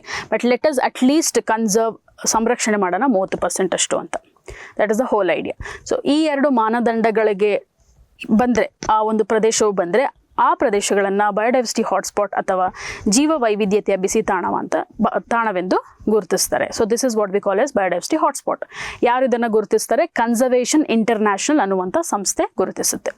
So ಹೀಗೆ ಗುರುತಿಸಿರುವಂಥ ಪ್ರದೇಶಗಳು ಅಂತ ನೋಡಿದಾಗ, we have mostly these are the places. ಎಲ್ಲವೂ ನಮಗೆ ಎಕ್ಸಾಮ್ಗೆ ಅಷ್ಟೊಂದು ತುಂಬ ಇಂಪಾರ್ಟೆಂಟ್ ಅಲ್ಲ. You don't have to by heart anything here, just for your glance. ಆದರೆ ಭಾರತದಲ್ಲಿ ಈ ಹಾಟ್ಸ್ಪಾಟ್ಸ್ ಇದೆಯಾ ಅನ್ನುವಂಥದ್ದು ನಮಗೆ ಬೇಕಾಗುತ್ತೆ. So total there are 36 hotspots in the world identified by Conservation International. Total ಎಷ್ಟಿದೆ? 36 ಬಯೋಡೈವರ್ಸಿಟಿ ಹಾಟ್ಸ್ಪಾಟ್ಸ್, ಜೈವ ವೈವಿಧ್ಯತೆಯ ಬಿಸಿ ತಾಣ ಇದೆ. ಸೊ ಬೇರೆ ಬೇರೆ ರಾಷ್ಟ್ರಗಳಲ್ಲಿ ಇದೆ. ಯಾಕೆ ಅಂತಂದರೆ ಭಾರತದ ರೀತಿಯೇ ಇವುಗಳಲ್ಲೂ ಸಹ ಎಂಡಮಿಸಮ್, ಸ್ಥಳೀಯತೆ ಮತ್ತು loss of habitat is happening everywhere, right? Habitat loss is happening. So ಈಗ ನಾವು ಭಾರತನ ಝೂಮ್ ಮಾಡಿ ನೋಡಿದಾಗ ಕೆಲವೊಂದು ಪ್ರದೇಶಗಳನ್ನು ಇವಾಗ ನಾವು ಏನಂತ ಕರೆದಿದ್ದೀವಿ? ಬಯೋಡೈವರ್ಸಿಟಿ ಹಾಟ್ಸ್ಪಾಟ್ ಅಂತ ಕರೆದಿದ್ದೀವಿ. ಸೊ ಎಷ್ಟು ಬಯೋಡೈವರ್ಸಿಟಿ ಹಾಟ್ಸ್ಪಾಟ್ಸ್ ಇದೆ ಅಂದರೆ, ಭಾರತದ ಯಾವ ಭಾಗ, ಈ 36ರಲ್ಲಿ ಎಷ್ಟು ಭಾರತದ ಪ್ರದೇಶವು ಇದರಲ್ಲಿ ಸೇರ್ಕೊಂಡಿದೆ ಅಂತ ನೋಡಿದಾಗ 4. ಓಕೆ, ಭಾರತದಲ್ಲಿರುವಂಥ 4 ಪ್ರದೇಶಗಳನ್ನು ಗುರುತಿಸಿ ಅವುಗಳನ್ನು ಬಯೋಡೈವರ್ಸಿಟಿ ಹಾಟ್ಸ್ಪಾಟ್ ಅಂತ ಕರೆದಿದ್ದಾರೆ. We will look into it which are those. Okay, so ಭಾರತದ ಜೀವ ವೈವಿಧ್ಯತೆಯ ಬಿಸಿ ತಾಣಗಳಂತ ನೋಡಿದಾಗ, we have the Himalayas, Indo Burma, Western Ghats and Sundaland ಅಂತ ಕರಿತೀವಿ. ಸೊ ಅದು ಎಲ್ಲೆಲ್ಲಿ ಕಂಡು ಬರುತ್ತೆ, ಇಲ್ಲಿ ಮ್ಯಾಪಲ್ಲಿ ಡಿಪಿಕ್ಟ್ ಮಾಡಿರೋ ರೀತಿ we will quickly look into it. So Himalayas ಅಂತ ಅಂದಾಗ, ಹಿಮಾಲಯ ಪರ್ವತ ಶ್ರೇಣಿಯು ಬರೀ ಭಾರತಕ್ಕೆ ಮಾತ್ರ ಸೇರ್ಕೊಂಡಿಲ್ಲ. It is also located in other countries. But Himalayas ಅಂತ ಅಂದಾಗ, the countries which are part of Himalayas are called as biodiversity hotspots ಅಂತ ಕರಿಬೋದು. ಬಟ್ ನಾವೇನು ನೋಡ್ತೀವಿ? ಫಸ್ಟ್ ನೋಡ್ತೀವಿ ಯಾವ ಯಾವ ರಾಷ್ಟ್ರಗಳು ಇದೆ, ಭಾರತದಲ್ಲಿ ಯಾವ ಯಾವ ರಾಜ್ಯಗಳು ಇದರೊಳಗೆ ಸೇರ್ಕೊಂಡಿದೆ ಅಂತ. ಸೊ ಹಿಮಾಲಯನ್ ಕಂಟ್ರೀಸ್ ಅಂತ ಅಂದಾಗ ಭಾರತವು ಒಂದು ಅಲ್ವಾ? ಹಿಮಾಲಯದ ರಾಷ್ಟ್ರಗಳು ಅಂತಂದಾಗ ಭಾರತ ಒಂದು. ಭಾರತದ ಜೊತೆ ಬೇರೆ ಯಾವುದೆಲ್ಲ ರಾಷ್ಟ್ರಗಳು ಬರುತ್ತೆ? ಪಾಕಿಸ್ತಾನ್, ರೈಟ್, ನೇಪಾಲ್, ಚೈನಾ, ಭೂಟಾನ್, ಇಷ್ಟು ಬರುತ್ತೆ. So don't get confuse with geographical division when comes to ecology. ಇದು ನಾವು ಜಿಯೋಗ್ರಫಿಕಲ್ ಆಗಿ ನೋಡ್ತಿಲ್ಲ, ಭೌಗೋಳಿಕವಾಗಿ ಹಿಮಾಲಯ ಎಲ್ಲೆಲ್ಲಿದೆ ಅಂತ. ನೀವು ಜಿಯೋಗ್ರಫಿಯಲ್ಲಿ ಹಿಮಾದ್ರಿ, ಹಿಮಾಚಲ್, ಶಿವಾಲಿಕ್ ಅಂತ ಕಲ್ತ್ಕೊಳ್ತೀರಾ. ಬಟ್ ಇಲ್ಲಿ ನಾವು ಪುನಃ we have to go to that criteria. ಮಾನದಂಡನ ಯೋಚನೆ ಮಾಡ್ಕೊಬೇಕು. ಮಾನದಂಡದಲ್ಲಿ ಏನು ಕೊಟ್ಟಿದ್ದಾರೆ? ಸ್ಥಳೀಯತೆ, ಸಸ್ಯ ಸ್ಥಳೀಯತೆ ಮತ್ತು ಅದರ ವೈವಿಧ್ಯತೆ ಮತ್ತು ಆವಾಸ ಸ್ಥಾನ ನಷ್ಟ, ಹ್ಯಾಬಿಟ್ಯಾಟ್ ಲಾಸ್ ಅಂತ ನೋಡ್ತೀವಿ. ಸೊ ಇದರಲ್ಲಿ ಇಲ್ಲಿ ಕಂಡುಬರುವಂಥ ಹಾಟ್ಸ್ಪಾಟ್ ಭಾಗವನ್ನು, ಪ್ರದೇಶವನ್ನು ಎಲ್ಲಿ ಮಾರ್ಕ್ ಮಾಡಿದ್ದಾರೆ ಅಂತಂದರೆ, Pakistan, India, you can look into the map as I say, Pakistan, India, Nepal, Tibet, autonomous region of Tibet ಅಂತಲೂ ಕನ್ಸಿಡರ್ ಮಾಡ್ಬೋದು, ಮತ್ತು ಚೈನಾದ ಸದರ್ನ್ ಪಾರ್ಟ್, ದಕ್ಷಿಣ ಭಾಗದ ಚೈನಾ. ಸೊ ಇಷ್ಟು ಹಿಮಾಲಯನ್ ಬಯೋಡೈವರ್ಸಿಟಿ ಹಾಟ್ಸ್ಪಾಟ್ ಬರುತ್ತೆ. ಬಟ್ ಭಾರತದ ಯಾವ ಭಾಗ ಇದಕ್ಕೆ ಸೇರ್ಕೊಂಡಿದೆ ಅಂತ ಅಂದಾಗ, ಭಾರತದ ಒಳಗಿರುವಂಥ ರಾಜ್ಯಗಳು ಯಾವುದು? ಜಮ್ಮು ಕಾಶ್ಮೀರ್, ಲಡಾಖ್ ಬರಲ್ಲ, Jammu Kashmir, because Ladakh is a cold desert. And cold desert ಅಂತ ಅಂದಾಗ ಪುನಃ we go back to criteria. So it doesn't we cannot say that 1500 species ಇದೆ, ಪ್ಲಾಂಟ್ ಸ್ಪೀಷೀಸ್ ಇದೆ, ಇಲ್ಲ ಲಡಾಖಲ್ಲಿ, ಬಿಕಾಸ್ ಅದೊಂದು ಮರುಭೂಮಿಯಾಗಿದೆ, ಶೀತಲ ಮರುಭೂಮಿಯಾಗಿದೆ. ಸೊ ಲಡಾಖನ್ನು ಸೇರಿಸ್ಕೊಂಬೇಡಿ ಹೇಳಬೇಕಾದ್ರೆ. ಸೊ ಜಮ್ಮು ಆಬ್ವಿಯಸ್ಲಿ ಇವಾಗ ಪೊಲಿಟಿಕಲಿ ಅದು ಡಿವೈಡ್ ಆಗೋಗ್ಬಿಟ್ಟಿದೆ. So you don't have to join again. So Jammu Kashmir, Himachal, Uttarakhand, Sikkim, Arunachal Pradesh. Okay, and even a part of West Bengal. Part of West Bengal ಅಂದರೆ ಯಾವುದಿರ್ಬೋದು? ಡಾರ್ಜಿಲಿಂಗ್, ಡಾರ್ಜಿಲಿಂಗ್ ಇಸ್ ನಾವು ಸಿಲಿಗುರಿ ಅಂತ ಏನು ಕರಿತೀವಿ, ಚಿಕನ್ ನೆಕ್ ಕಾರಿಡಾರ್ ಅಂತ ಏನು ಕರಿತೀವಿ, Darjeeling is the northern most part of West Bengal, ಅದು ಸೇರ್ಕೊಂಡ್ಬಿಡುತ್ತೆ. ಸೊ ಇಷ್ಟು ಯಾವುದೆಲ್ಲ Jammu Kashmir, Uttarakhand, Himachal, Sikkim, Arunachal and West Bengal. West Bengal which part of West Bengal? Darjeeling. ಇಷ್ಟು ಹಿಮಾಲಯದ ಬಯೋಡೈವರ್ಸಿಟಿ ಹಾಟ್ಸ್ಪಾಟ್ ಅಂತ ಕರಿತೀವಿ. ಇಲ್ಲಿರುವಂಥ ಪ್ರಭೇದಗಳನ್ನು ನೋಡಿ, ಅಲ್ಲಿರುವಂಥ ಸ್ಥಳೀಯತನ ನೋಡಿ, ಹಾಗೂ ಅಲ್ಲಿ ಆಗ್ತಿರುವಂಥ ನಷ್ಟವನ್ನು ನೋಡಿ ಮಾಡಿರುವಂಥ ಒಂದು ಗುಂಪು. ನೆಕ್ಸ್ಟ್ ಇಂಡೋ ಬರ್ಮಾ ಅಥವಾ ಇಂಡೋ ಮಿಯಾನ್ಮಾರ್ ಅಂತ ನೋಡಿದಾಗ it is the second part. ಇಲ್ಲಿ ನಿಮಗೆ ಮ್ಯಾಪಲ್ಲೇ ನಿಮಗೆ ಗೊತ್ತಾಗ್ತಾ ಇರುತ್ತೆ. So we have India, obviously India and Myanmar, Burma ಇದ್ದೇ ಇದೆ. ಅದರ ಜೊತೆಗೆ ಉಳಿದಿರುವಂಥ ಯಾವ ರಾಷ್ಟ್ರಗಳು ಒಂದು ಬಯೋಡೈವರ್ಸಿಟಿ ಹಾಟ್ಸ್ಪಾಟ್ ಆಗಿ ಕನ್ಸಿಡರ್ ಮಾಡಿದ್ದಾರೆ ಅಂತ ನೋಡಿದಾಗ we have India, Myanmar, we have Thailand. Okay, if you are looking at a map and if you have atlas, whatever I am mentioning, you can locate there.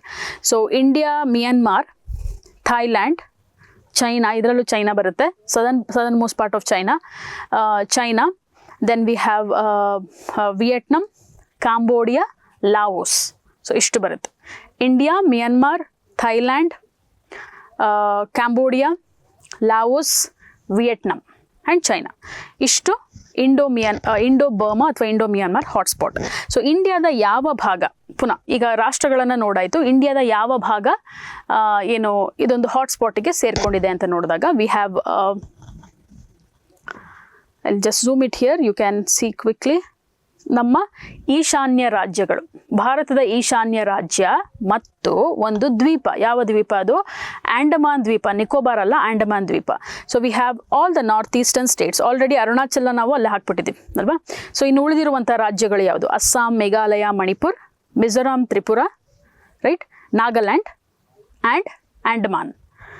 ಇಷ್ಟು ಒಂದು ಗುಂಪಾಗಿ ಮಾಡಿ ಅದನ್ನು Indo ಮಿಯಾನ್ಮಾರ್ ಭಾಗಕ್ಕೆ ಸೇರಿಕೊಳ್ಳುತ್ತೆ. ಯಾಕಂದರೆ ಇಷ್ಟು ಬರುವಂಥ ರಾಷ್ಟ್ರಗಳು ಮತ್ತು ಈ ರಾಜ್ಯಗಳ ಒಂದು ಹೋಲಿಕೆ ಏನಿದೆ, ಸೇಮ್ ಇದೆ. ಬಯೋಡೈವರ್ಸಿಟಿ ಆಗಿರ್ಬೋದು, ಹ್ಯಾಬಿಟ್ಯಾಟ್ ಲಾಸ್ ಆಗಿರ್ಬೋದು, ಮತ್ತು ಒಂದೇ ಕಡೆ ಇರುವಂಥ ಪ್ರದೇಶಗಳಾಗಿರೋದ್ರಿಂದ ಇದು ಒಂದು ಗುಂಪಾಗುತ್ತೆ. ಇದು ಎರಡನೇದು. ಮೂರನೇದು ವೆಸ್ಟರ್ನ್ ಘಾಟ್ಸ್ ಆ್ಯಂಡ್ ಶ್ರೀಲಂಕಾ ಅಂತ ಕರಿತೀವಿ. ಸೊ ಶ್ರೀಲಂಕಾ ಯೂಶಲಿ ಇಷ್ಟು ಮಾರ್ಕ್ ಆಗಿಲ್ಲ, ಶ್ರೀಲಂಕಾ ಇಲ್ಲಿಗೆ ಕಂಪ್ಲೀಟ್ ಆಗಿ ಸೇರ್ಕೊಳ್ಳಲ್ಲ. Only the northern part of Sri Lanka ಇಷ್ಟು ಮಾರ್ಕ್ ಆಗುತ್ತೆ. So we know where Western Ghat start from. Southern part of Gujarat ಇಂದ ಶುರು ಮಾಡ್ಕೊಬೋದು ಬೇಕಿದ್ರೆ, ಇಲ್ಲಿ ತೋರಿಸಿದ್ರು ಸಹ we can start from southern Gujarat. Then we have Maharashtra, we have Goa, Karnataka, Kerala, Tamil Nadu. ಇದು ವೆಸ್ಟರ್ನ್ ಘಾಟ್ಸ್. ಈ ಒಂದು ಟೈಟಲ್ ಏನು ಗ್ಲೋಬಲ್ ಮಟ್ಟದಲ್ಲಿ ಅಥವಾ ಜಾಗತಿಕ ಮಟ್ಟದಲ್ಲಿ ಏನು ಕೊಟ್ಟಿದ್ದಾರೆ, ವೆಸ್ಟರ್ನ್ ಘಾಟ್ಸ್ ಆ್ಯಂಡ್ ಶ್ರೀಲಂಕಾ ಅಂತ ಕೊಟ್ಟಿದ್ದಾರೆ. ಇದೇನಿದು ಶ್ರೀಲಂಕಾ ಜಾಯ್ನ್ ಆಗಿಬಿಟ್ಟಿದೆ ಇದ್ರ ಜೊತೆಗೆ ಅಂತಂದರೆ, ವೆಸ್ಟರ್ನ್ ಘಾಟ್ಸಲ್ಲಿ ಇರುವಂಥ ಮೌಂಟೇನ್ ರೇಂಜಸ್ ಅಥವಾ ಸಸ್ಯ ಸ್ಥಳೀಯತೆ ಅಥವಾ ಇರುವಂಥ ಜಿಯೋಲಾಜಿಕಲ್ ಫೀಚರ್ಸ್ ಅಂತ ನೋಡಿದಾಗ ಶ್ರೀಲಂಕಾದ northern most part, north part ಏನಿದೆ, that is similar to Western Ghats of India. ಯಾಕಂದರೆ ವಿ ಕ್ಯಾನ್ ನೌ ಅಪ್ಲೈ ಜಿಯೋಗ್ರಫಿದು ಥಿಯರಿ ಏನಿದೆ, ಕಾಂಟಿನೆಂಟಲ್ ಡ್ರಿಫ್ಟ್ ಥಿಯರಿನ ನಾವು ಅಪ್ಲೈ ಮಾಡ್ಬೋದು ಇಲ್ಲಿ. ಕಾಂಟಿನೆಂಟಲ್ ಡ್ರಿಫ್ಟ್ ಥಿಯರಿ ಏನೇನುತ್ತೆ ಅಲ್ವಾ. So plates are moved. So Sri Lanka was once part of India according to the theory what we learn in geography. So ಶ್ರೀಲಂಕಾದ ಉತ್ತರ ಭಾಗ ಭಾರತದ ವೆಸ್ಟರ್ನ್ ಘಾಟ್ಸ್ ರೀತಿಯೇ ಇದೆ. So that is group together and it is called as western Ghats and Sri Lanka as a biodiversity hotspot.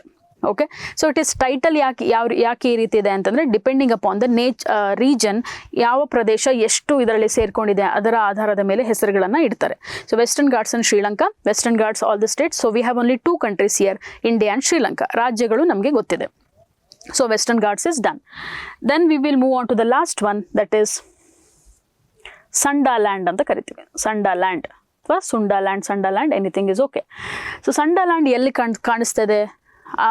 ಇಂಡಿಯಾದ ಯಾವ ಪ್ರದೇಶ ಇದೆ ಅಂತಂದರೆ, ನಮಗೆ ಹೆಚ್ಚಾಗಿ ಸೌತ್ ಈಸ್ಟ್ ಏಷ್ಯನ್ ಕಂಟ್ರೀಸ್ ಅಂತ ನಾವೇನು ಕರಿತೀವಿ, ಇಂಡೋನೇಷ್ಯಾ, ಮಲೇಷ್ಯಾ, ಅದೇ ಕಾಣಿಸ್ತದೆ. ಬಟ್ ಇಂಡಿಯಾ ಎಲ್ಲಿದೆ ಇಲ್ಲಿ? ನಾವ್ಯಾಕೆ ಇದನ್ನ ಇಂಡಿಯಾಕ್ಕೆ, ಭಾರತಕ್ಕೆ ಸೇರಿಸ್ಕೊಂಡಿದ್ದೀವಿ ಅಂತಂದರೆ, ಒಂದು ಪುಟ್ಟ ದ್ವೀಪ, ಅಂಡಮಾನ್ ಜೊತೆಗೆ ನಾವು ಯೂಶಲಿ ಕರಿತೀವಿ ನಿಕೋಬಾರ್, ರೈಟ್. ನಿಕೋಬಾರ್ ಮತ್ತು ಇನ್ನುಳಿದ ದೊಡ್ಡ ದೊಡ್ಡ ದ್ವೀಪಗಳು ಒಂದು ಗುಂಪಾಗುತ್ತೆ, ಒಂದು ಬಯೋಡೈವರ್ಸಿಟಿ ಹಾಟ್ಸ್ಪಾಟ್ ಆಗುತ್ತೆ, ಬಿಸಿ ತಾಣ ಆಗುತ್ತೆ. So we do have India here. Okay, India ಇದೆ, ಬಟ್ ಹೆಸರು ಯಾಕೆ ಸಂಡಾಲ್ಯಾಂಡ್? ಸಂಡಾಲ್ಯಾಂಡ್ ಅಂದರೆ ಏನು? ಸಂಡಾಲ್ಯಾಂಡ್ ಅಂತ ಅಂದರೆ, ಈಗ ನಾವು ವೆಸ್ಟರ್ನ್ ಘಾಟ್ಸ್ ಅಂದರೆ ಏನು ಅಂತಂದರೆ, ಎಲ್ಲಿದೆ ವೆಸ್ಟರ್ನ್ ಘಾಟ್ಸ್ ಅಂದರೆ ಇದು ವೆಸ್ಟರ್ನ್ ಘಾಟ್ಸ್ ಅಂತ ನಾವು ಹೇಳಲ್ಲ. It is a broad range, bigger place, right. ಹಾಗಾಗಿ ಸಂಡಾಲ್ಯಾಂಡ್ ಅಂತ ಅಂದರೆ ಅದೊಂದು ದ್ವೀಪಗಳ ಗುಂಪು ಅಥವಾ ದ್ವೀಪಗಳ ಗುಂಪಿನ ಒಂದು ಪ್ರದೇಶವನ್ನು ಸಂಡಾಲ್ಯಾಂಡ್ ಅಂತ ಕರಿತೀವಿ. So we say what is Sundaland? Sundaland is, okay, Sundaland is a province in or it is part of Indo-Malayan archipelago. What is an archipelago? Archipelago ಅಂತಂದ್ರೆ ದ್ವೀಪಗಳ ಗುಂಪು ಅಂತ ನಾವು ಕರಿತೀವಿ ಅಲ್ವಾ. Archipelago. So archipelago means ದ್ವೀಪಗಳ ಗುಂಪು. ಸೊ ಇಂಡೋನೇಷ್ಯಾ, ಮಲೇಷ್ಯಾ, ಇಲ್ಲಿ ನೀವು ನೋಡ್ತಾ ಇರ್ಬೋದು ಇಂಡೋನೇಷ್ಯಾ, ಮಲೇಷ್ಯಾ, ಇಲ್ಲಿ ಬರುವಂಥ ದ್ವೀಪಗಳು ಎಲ್ಲ ಸೇರಿ ಈ ಒಂದು ಪ್ರಾಂತ್ಯವನ್ನು ನಾವು ಸಂಡಾಲ್ಯಾಂಡ್ ಅಂತ ಕರಿತೀವಿ. ಓಕೆ, ಸಂಡಾಲ್ಯಾಂಡ್ ಅಂತ ಕರೆದಾಗ ಯಾವ ಯಾವ ರಾಷ್ಟ್ರಗಳು, ಫಸ್ಟ್ ನಾವು ರಾಷ್ಟ್ರಗಳ ಪಟ್ಟಿ ಮಾಡೋದಾದ್ರೆ ಆಫ್ಕೋರ್ಸ್ ಭಾರತ ಇದೆ, ಯಾಕಂದರೆ ನಿಕೋಬಾರ್ ಐಲ್ಯಾಂಡ್ ಇದೆ. ಭಾರತ, ಇಂಡೋನೇಷ್ಯಾ, ಮಲೇಷ್ಯಾ, ಬ್ರೂನೈ, ಸಿಂಗಾಪುರನ್ನು ನಾವು ಆ್ಯಡ್ ಮಾಡ್ಕೊಂಬಂದು ಪುಟ್ಟ ರಾಷ್ಟ್ರ, ಅದನ್ನು ಇಲ್ಲಿ ನಾವು ಆ್ಯಡ್ ಮಾಡ್ಕೊಳ್ತೀವಿ. So Malaysia, Indonesia, Brunei, Singapore, India ಅಥವಾ ಭಾರತ ಇಷ್ಟು ಸೇರಿ ಸಂಡಾಲ್ಯಾಂಡ್ ಆಗುತ್ತೆ ಅಥವಾ ಸಂಡಾಲ್ಯಾಂಡ್ ಅಂತ ಕರೀತಾರೆ. ಸಂಡಾಲ್ಯಾಂಡ್ ಆರ್ಕಿಪೆಲಗೋ ಅಂತ ಇಲ್ಲಿ ಹೇಳ್ಬೋದು. ಸೊ ಯಾಕೆ ನಿಕೋಬಾರ್ ಇಲ್ಲಿ ಸೇರ್ಕೊಂಡಿದೆ, ನಾವು ಅಂಡಮಾನ್ ಜೊತೆನೇ ಯೂಶಲಿ ಕರಿತೀವಿ ಅಂತಂದರೆ, ನೀವು ಮ್ಯಾಪ್ ಆಗಿ ನೋಡಿ, ನಾವು ಭೌಗೋಳಿಕವಾಗಿ ನೋಡಿದ್ರು ಸಹ Nicobar is more closer to Indonesia than to even Andaman, even to India. So ಆಂಡಮಾನಿಂದ ನಿಕೋಬಾರ್ಗೆ ಹೋಗಬೇಕು ಆನ್ ಅಥವಾ ಏನು ಶಿಪ್ ಅಥವಾ ಬೋಟ್ ಯೂಸ್ ಮಾಡ್ಕೊಂಡು ಹೋಗ್ಬೇಕಂದ್ರೂ you need 30 hours minimum to reach there. 30 ಗಂಟೆಗಳು ಬೇಕು ರೀಚ್ ಆಗೋಕ್ಕೆ. ಅಂದರೆ you understand how far it is, right? I mean I am saying through waterways. So when it comes to Indian mainland ಅಂತ ನೋಡಿದಾಗ, ಮುಖ್ಯ ಭೂಮಿ ಅಂತ ನೋಡಿದಾಗ ಅದರಿಂದನೂ ದೂರ ಇದೆ. So it is more closer, more similar to Indonesia and Malaysia when it comes to its geological features, when it comes to its coastal systems, when it comes to wildlife, ಎಲ್ಲವೂ ನೋಡಿದಾಗ it is more closer like that. So ಹಾಗಾಗಿ ಇದು ಒಂದು ಗುಂಪಾಗುತ್ತೆ. ಇದರಲ್ಲಿ ಒಂದು ನಮಗೇನು ಅರ್ಥ ಆಗುತ್ತೆ ಅಂತಂದರೆ, only we human beings make borders to various places, but when it comes to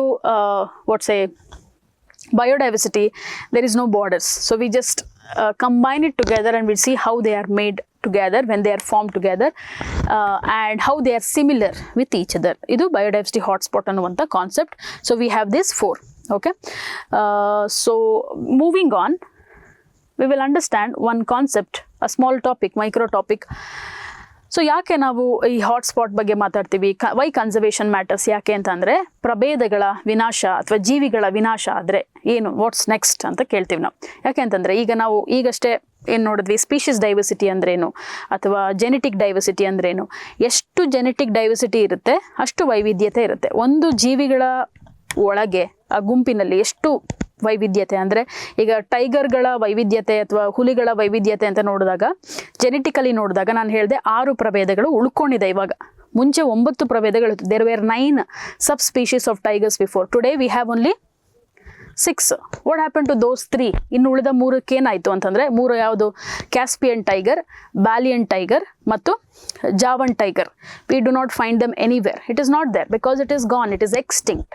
so extinct ಅಂದರೆ ಏನಾಗುತ್ತೆ ಅಂತಂದರೆ, so it refers to complete and irreversible disappearance of all living individuals of that species. ಅಂದರೆ ಇವಾಗ tigers ಇಲ್ಲ, Caspian tiger ಇಲ್ಲ ಅಂದ ತಕ್ಷಣ Caspian ರೀಜನಲ್ಲಿ ಇಲ್ಲ, ಬಾಕಿ ಎಲ್ಲೋ ಇಲ್ಲಿ ಮಿಯನ್ಮಾರಲ್ಲಿದೆ ಅಂತ ಅಂದ್ರೂ ಅದು ಎಕ್ಸ್ಟಿಂಕ್ಟ್ ಆಗಿಲ್ಲ ಅಂತ ಅರ್ಥ. ಎಲ್ಲೋ ಒಂದು ಕಡೆ ಇದೆ, ಬದುಕಿದೆ ಅಂತಂದರೆ it not leads to extinction.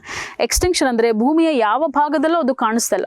No matter what, it is not found anywhere. Artificial ಆಗಿ ನಾವು ಝೂವಲ್ಲಿ ಇಟ್ಕೊಂಡಿದ್ದೀವ, ಅಲ್ಲೂ ಇಲ್ಲ, ಎಲ್ಲೂ ಇಲ್ಲ. ಭೂಮಿಯಲ್ಲಿ ಕಂಪ್ಲೀಟ್ ಆಗಿ ಅದು ಅಳಿದು ಹೋಗಿದೆ.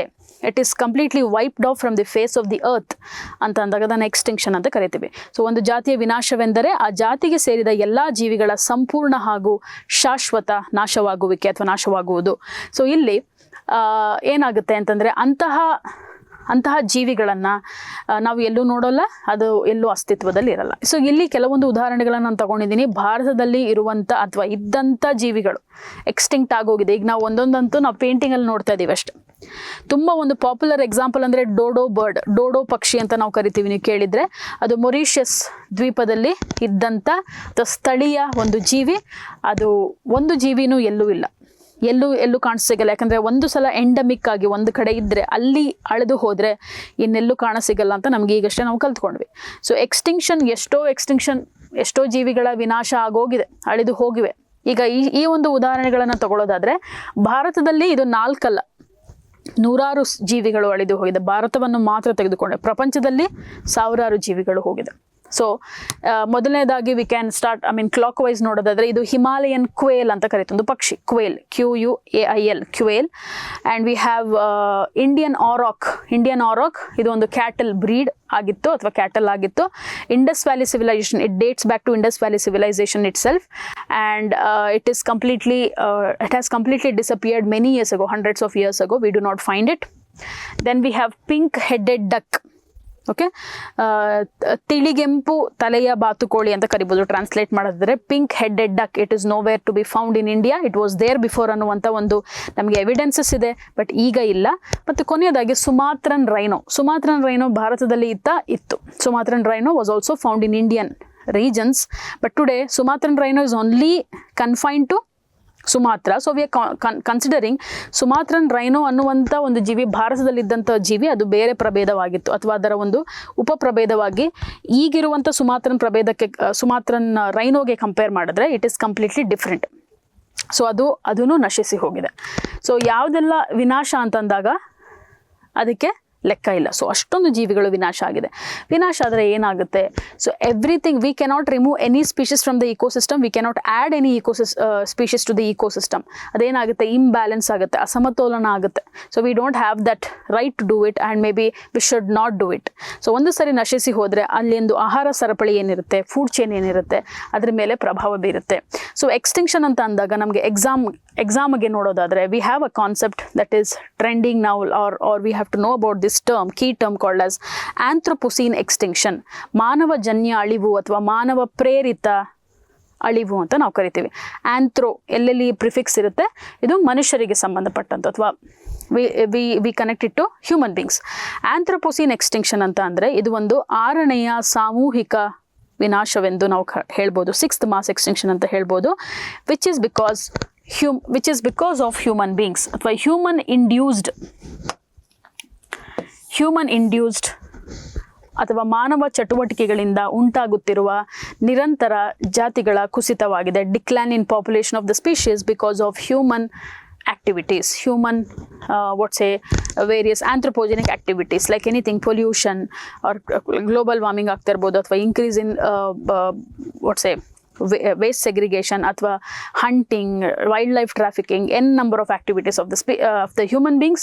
ನಮ್ಮ ಚಟುವಟಿಕೆಗಳಿಂದ ಇತರ ಜೀವಿಗಳ ಮೇಲೆ ಪ್ರಭಾವ ಬೀರಿ ಅದು ವಿನಾಶ ಆಗ್ತಾಯಿದೆ. ಓಕೆ, ಇದು ಯಾಕೆ ನಾವು ಮನುಷ್ಯರ ಮೇಲೆ ನಾವು ರೆಸ್ಪಾನ್ಸಿಬಿಲಿಟಿ ಯಾಕೆ ಅಥವಾ ನಮ್ಮ ಮೇಲೆ ಯಾಕೆ ನಾವು ರೆಸ್ಪಾನ್ಸಿಬಿಲಿಟಿ ತಗೊಳ್ತಿದ್ದೀವಿ ಅಂತಂದರೆ, ಭೂಮಿಯು ಇಲ್ಲಿಯ ತನಕ 5 ಸಾಮೂಹಿಕ ವಿನಾಶವನ್ನು ನೋಡಿದೆ. Our Earth has witnessed 5 mass extinction so far. ಮುಂಚೆ ಆಗಿರುವಂಥ ಎಲ್ಲ ಅಳಿವು, ಎಲ್ಲ ವಿನಾಶವು ಭೂಮಿಯ ಮೇಲೆ ಬೇರೆ ಬೇರೆ ನೈಸರ್ಗಿಕ ಸ್ವಾಭಾವಿಕ ಕಾರಣಗಳಿಂದ ಆಗಿದೆ. ಸೊ 5 ಮಾಸ್ ಎಕ್ಸ್ಟಿಂಕ್ಷನ್, ಸಾಮೂಹಿಕ ವಿನಾಶ ಅಂದರೆ ನಮ್ಮಕ್ಕಿಂತ ಮುಂಚೆ ವಿಕಸನಗೊಂಡ, ಈಗ when we say earth's evolution of species ಅಂತ ನೋಡಿದಾಗ, ಜೀವ ವಿಕಸನ ಅಂತ ನೋಡಿದಾಗ 3.8 billion years ago life has formed, right, or it has evolved. So ಬೇರೆ ಬೇರೆ ಜೀವಿಗಳು ಅಂತಂದಾಗ ಲೆಟ್ಸ್ ಟೇಕ್ ದ ರೀಸೆಂಟ್ ಅಂದರೆ ಮುಂಚಿನ 6th ಅಂತಂದರೆ 5th ಮಾಸ್ ಎಕ್ಸ್ಟಿಂಕ್ಷನ್ ಅಂತ ಎಕ್ಸಾಂಪಲ್ ತಗೊಂಡಾಗ earth has witness dinosaurs as well. Dinosaurs ಏನಾಯಿತು? It also went extinct. ಯಾಕೆ ಎಕ್ಸ್ಟಿಂಕ್ಟ್ ಆಯಿತು? ಅವಾಗ ಮನುಷ್ಯರು ಇರಲಿಲ್ಲ. ಅವಾಗ ಏನಾಗಿತ್ತು? ಒಂದು ಮೀಟಿಯರೈಟ್ ಅಲ್ವಾ, ಮೀಟಿಯರೈಟ್ ಅದು ಧೂಮಕೇತು ಅಂತ ಏನು ಕರಿತೀವಿ, ಅದರಿಂದ ಅಥವಾ ನಾಶ ಆಗಿ ಅದು ಭೂಮಿ ಮೇಲೆ ಬಿದ್ದು, ಅದೊಂದು ಥಿಯರಿ ನಾವೇನು ಕರಿತೀವಿ, ಅದರಿಂದ ನಾಶ ಆಗಿರ್ಬೋದು ಅಥವಾ ಅದರ ಸತ್ತಿರ್ಬೋದು ಎಲ್ಲ ಡೈನೋಸಾರ್ಗಳ ಪ್ರಭೇದಗಳು ಅಂತ ನಾವು ಹೇಳ್ತೀವಿ. So earth was filled with dinosaurs before human beings R any other species what we see today, but they are gone due to a volcanic eruption, due to a meteorite strike ಅಂತ ನಾವು ಕರಿತೀವಿ. ಆದರೆ ಈಗ ಆಗ್ತಿರುವಂಥ ಅಳಿವು ಅಥವಾ ವಿನಾಶ ಯಾರಿಂದ ಆಗ್ತಾ ಇದೆ? ಮನುಷ್ಯರಿಂದ ಆಗ್ತಾ ಇದೆ. ಅದು ಸ್ವಾಭಾವಿಕ ಆಗ್ತಾಯಿಲ್ಲ. ಸ್ವಾಭಾವಿಕ ಕೆಲವು ಉದಾಹರಣೆಗಳನ್ನು ನಾವು ಇರ್ಬೋದು ಅಷ್ಟೇ. ಎಲ್ಲವೂ ಮನುಷ್ಯರ ಒಂದು ಚಟುವಟಿಕೆಗಳಿಂದ ಆಗ್ತಾ ಇದೆ. ಅದನ್ನು ನಾವು 6th ಮಾಸ್ ಎಕ್ಸ್ಟಿಂಕ್ಷನ್ ಅಂತ, ಇನ್ನು ಮುಂದೆ ಆಗೋದಾದರೆ ಅಥವಾ ಆಗ್ತಾ ಇದೆ, it is an ongoing process. ಹಾಗಾಗಿ ಇದನ್ನು ಆಂಥ್ರೋಪೋಸೀನ್ ಎಕ್ಸ್ಟಿಂಕ್ಷನ್ ಅಂತಲೇ ಕರೀತಾರೆ. This is a key word, technical word, you should know. So this is about biodiversity and its levels and its hotspots, right? And also what happens when the species go extinct. So moving on, we will speak about wild life protection act. So wild life protection act ಅಂತ ಹೇಳಿದಾಗ ಯಾಕೆ ಇದರ ಬಗ್ಗೆ ಮಾತಾಡ್ತಿದ್ದೀವಿ? ಈಗಷ್ಟೇ ನಾವು biodiversity ಬಗ್ಗೆ ಮಾತಾಡಿದ್ವಿ ಅಥವಾ ತಿಳ್ಕೊಂಡ್ವಿ.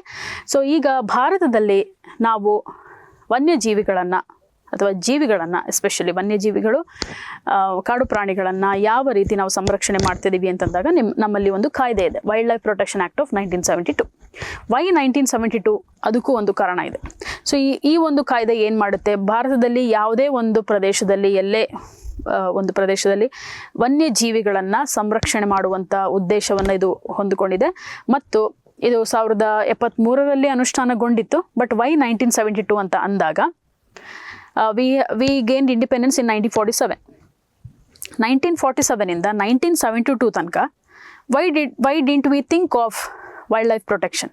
ಯಾಕೆ ನಾವು ಅಲ್ಲಿ ತನಕ ಏನು ಮಾಡ್ತಿದ್ವಿ? ಹಾಗಾದರೆ ನಮ್ಮಲ್ಲಿ ಕಾಯ್ದೆಗಳೇ ಇರಲಿಲ್ವಾ? ಯಾವುದು ನಿಯಮಗಳು ಇರಲಿಲ್ವಾ ವನ್ಯಜೀವಿಗಳನ್ನು ಸಂರಕ್ಷಣೆ ಮಾಡೋಕ್ಕೆ? ಇತ್ತು. ಬ್ರಿಟಿಷರು ಮಾಡಿ ಹೋದಂಥ ಕೆಲವೊಂದು ಪಾಲಿಸೀಸ್, ಯೋಜನೆಗಳು ಅಥವಾ ಕಾಯ್ದೆಗಳು ಇತ್ತು. ಬಟ್ ಅದೆಲ್ಲ ನಮಗೆ ಗೊತ್ತಿದೆ. ಬ್ರಿಟಿಷರು ಮಾಡಿದಂಥ ಎಲ್ಲ most of the acts are in favor with the British, right? For their favor ಅಥವಾ ಅವರ ಒಂದು ಅವಶ್ಯಕತೆಗೆ ಬೇಕಾಗಿರುವಂತೆ ಅವ್ರು ಮಾಡ್ಕೊಂಡಿದ್ರು. ಸೊ 1972 ಅಲ್ಲಿ ಏನಾಯಿತು ಅಂತ ಅಂದರೆ, Stockholm conference in the year 1972 there was a Stockholm conference held which is also called as UNCHE ಅಂತಲೂ ಕರೀತಾರೆ. United Nations conference on human environment, ಮಾನವ ಪರಿಸರ ಸಮ್ಮೇಳನ ಅಂತಲೂ ಕರೀತಾರೆ. 1972 ಈಗ ಆಗುತ್ತಿರುವ ಎಲ್ಲ ಬೇರೆ ಬೇರೆ ಯೋಜನೆಗಳು, ಕಾಯ್ದೆ, ನಮ್ಮ ನಿಯಮಗಳು ಎಲ್ಲದರ ಒಂದು ಮೂಲ ಯಾವುದು ಸಮ್ಮೇಳನ ಅಂತ ಹೇಳಿದಾಗ that is Stockholm conference. So United Nations conference on human environment ಅಂತ ಮಾಡ್ತಾರೆ. ಯಾವುದು ವಿಶ್ವಸಂಸ್ಥೆ ಅಡಿಯಲ್ಲಿ ನಡೆಯುತ್ತಿದ್ದು. ವಿಶೇಷವಾಗಿ ಇದನ್ನು ನಾವು ಯಾಕೆ ಜ್ಞಾಪಕ ಇಟ್ಕೊಳ್ತೀವಿ ಅಂತಂದರೆ, ಆಗ ನಮ್ಮ ಪ್ರಧಾನಮಂತ್ರಿಗಳಾದ Shrimati Indira Gandhi, she was part of this, she was the presiding member ಅಂತ ನಾವು ಹೇಳ್ಬೋದು ಆಗಿತ್ತು. ಸೊ ಭಾರತವೇ ಹೋಗಿ ಅದನ್ನು ರೆಪ್ರೆಸೆಂಟ್ ಮಾಡಿ ಮತ್ತು ಅದರ ಪ್ರೆಸಿಡೆನ್ಸಿ ತಗೊಂಡಾಗ ಏನಾಗುತ್ತೆ, we have to do something in our national level. So 1972 ಈ ಒಂದು ಸಮ್ಮೇಳನ ನಡೆಯುತ್ತೆ. ಅದೇ ವರ್ಷದಲ್ಲಿ ಭಾರತದಲ್ಲಿ ಇದನ್ನು ಜಾರಿಗೆ ತರ್ತಾರೆ. ಯಾಕೆ ಅಂತಂದರೆ, ಆ ಒಂದು ಸಮಯದಲ್ಲಿ 1970s ಅನ್ನುವಂಥ ಒಂದು ಟೈಮ್ ಅಂತಂದರೆ politically we have various aspects we see ಅಲ್ವಾ. ಪಾಲಿಟಿಯಲ್ಲಿ ನೀವು ಕಲ್ತ್ಕೊಳ್ತೀರಾ 1970s was a time of emergency, war and everything. But meanwhile there was alarming sign wherein we were losing species, there were declining species. So what about them? That was very important to look into it. ಯಾಕೆಂತಂದರೆ 1960s ಅಲ್ಲಿ 1970s ಅಲ್ಲಿ 69 late 60s or 70s ಅಲ್ಲಿ we lost all the ಚೀತಾಗಳನ್ನು ಕಳೆದುಕೊಳ್ತೀವಿ. There were not even one cheetah found in the wild. Today some are found only in Iran. ನಾವು ಇವಾಗ ತಗೊಂಡ್ಬಂದಿರೋದು ಎಲ್ಲಿಂದ? ಆಫ್ರಿಕಾದಿಂದ ತಗೊಂಡ್ಬಂದಿದ್ದೀವಿ. So ಹಾಗಾಗಿತ್ತು. ಹುಲಿಗಳ ಸಂಖ್ಯೆ ಕಮ್ಮಿ ಆಗಿತ್ತು, ಸಿಂಹಗಳ ಸಂಖ್ಯೆ ಕಮ್ಮಿ ಆಗ್ತಿತ್ತು, ಮತ್ತು ಆನೆಗಳ ಒಂದು ಬೇಟೆಯಾಡುವಿಕೆ, ಅದನ್ನು ಕೊಲ್ಲುವಿಕೆ, ಎಲ್ಲ ಕಡೆ ಕಾಡು ಪ್ರಾಣಿಗಳ ಬೇಟೆ, ಅದರ ಒಂದು ಅಕ್ರಮ ಮಾರಾಟ ಎಲ್ಲ ಕಡೆ ನಡೀತಿತ್ತು. So it was high time we needed a act. So this was brought here. Okay, so ಇದನ್ನು ಅಂಗೀಕರಿಸಲಾಗುತ್ತೆ. ಯಾವ ಒಂದು ಸಮ್ಮೇಳನದ ಆಧಾರದ ಮೇಲೆ? Stockholm conference, which is also called as United Nations conference on human environment. Okay, so ಇದು. ಅದರ ಜೊತೆಗೆ ಇನ್ನೊಂದು ಪಾಯಿಂಟ್ ಆ್ಯಡ್ ಮಾಡೋದಾದರೆ, ಇದೇ ರೀತಿಯಲ್ಲಿ ನಾವು ನೋಡ್ತೀವಿ ಕೂಡಲೇ 72 ಆದ ನಂತರ ನೆಕ್ಸ್ಟ್ ಇಯರ್ 1973ಯಲ್ಲೇ ನಾವು ಹುಲಿ ಯೋಜನೆಯನ್ನು ತರ್ತೀವಿ. ಅಲ್ಲಿಂದ ಹಲವಾರು ಯೋಜನೆಗಳು ಬಂದಿದೆ. We have project elephant, we have project today we have project rhino, project vulture, right, ರಣಹದ್ದುಗಳ ಯೋಜನೆ, ಮೊಸಳೆ ಯೋಜನೆ, project crocodile, project sea turtle, ಕಡಲಾಮೆಗಳ ಯೋಜನೆ. ಸೊ ಎಷ್ಟೋ ಜೀವಿಗಳ ಮೇಲೆ ನಾವು ಯೋಜನೆಗಳನ್ನು ತಂದಿದ್ದೀವಿ. ಮೊದಲ ಯೋಜನೆ ಅಂತ ನೋಡಿದಾಗ ಅದು ಹುಲಿ ಯೋಜನೆ, ಯಾಕೆಂದರೆ ನಮ್ಮ ರಾಷ್ಟ್ರೀಯ ಪ್ರಾಣಿಯಾಗಿದೆ. ಸೊ ಹಾಗಾಗಿ ಈ ಒಂದು ಕಾಯ್ದೆ ಬರುತ್ತೆ.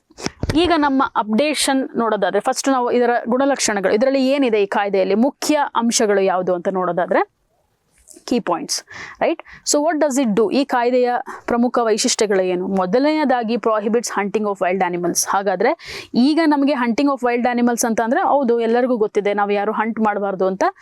ಇಟ್ ಈಸ್ ಬೀನ್ ಇಂಬೈಬ್ಡ್, ನಮಗೆ ಗೊತ್ತಾಗ್ತದೆ. ಬಟ್ ಆಗ ಅದರನ್ನು ಎಸ್ಟಾಬ್ಲಿಷ್ ಮಾಡಬೇಕಾಗಿತ್ತು, ಆ ಥಾಟನ್ನು ಎಸ್ಟಾಬ್ಲಿಷ್ ಮಾಡಬೇಕಾಗಿತ್ತು. There is no hunting of wild animals whatsoever, whether it is coming into your estate or whatever, you have a next measure. Maybe you can go complain to the forest department, or in the dire consequences. ಇಲ್ಲ, ನಾನು ನನ್ನ ಒಂದು ಸಂರಕ್ಷಣೆಗಾಗಿ ಕೊಂದೆ ಅಂದರೆ ಮಾತ್ರ ಅದಕ್ಕೆ ಕೆಲವು ವಿನಾಯಿತಿಗಳನ್ನು ಹೊರತುಪಡಿಸಿ ಅಷ್ಟೇ. ಅಥವಾ ಆ ಒಂದು ಪ್ರಾಣಿ ಮನುಷ್ಯರ ಒಂದು ಜಾಗದಲ್ಲಿ ಹೋಗಿ ಅವ್ರಿಗೆ ಏನು ತೊಂದರೆ ಕೊಡ್ತಾ ಇದ್ರೆ ಅಥವಾ ಅವರ ಪಶು ಪ್ರಾಣಿಗಳನ್ನು ತಿಂತಾ ಇದ್ರೆ may be there is a ಏನೋ ಸೊಲ್ಯೂಷನ್ ಫಾರ್ ದಟ್, ಒಂದು ಪರಿಹಾರ ಇರ್ಬೋದು. ಆದರೆ ಯಾರೂ ವೈಲ್ಡ್ ಆನಿಮಲ್ಸ್ನ ಹಂಟ್ ಮಾಡುವಂತಿಲ್ಲ. ಮತ್ತು ಈ ಒಂದು ಕಾಯ್ದೆಯಲ್ಲಿ ಏನು ಕ್ಲಿಯರ್ ಆಗಿ ಏನು ಹೇಳಿದ್ದಾರೆ ಅಂತಂದರೆ, every wildlife is government's property. ಪ್ರತಿಯೊಂದು ವನ್ಯ ಜೀವಿಯು, ಕಾಡು ಪ್ರಾಣಿಯು ಸರ್ಕಾರದ ಸ್ವತ್ತು.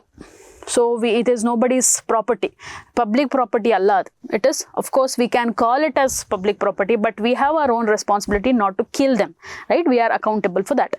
ಮತ್ತು ಇದು ಇನ್ನೊಂದು ಏನು ಮಾಡುತ್ತೆ ಅಂದರೆ, provides for declaration of protected areas. ಅಂದರೆ ರಾಷ್ಟ್ರೀಯ ಉದ್ಯಾನವನ, ಪ್ರೊಟೆಕ್ಟೆಡ್ ಏರಿಯಾಸ್, ಸಂರಕ್ಷಿತ ಪ್ರದೇಶಗಳು ಅಂತಂದರೆ ಏನೆಲ್ಲ ಬರುತ್ತೆ?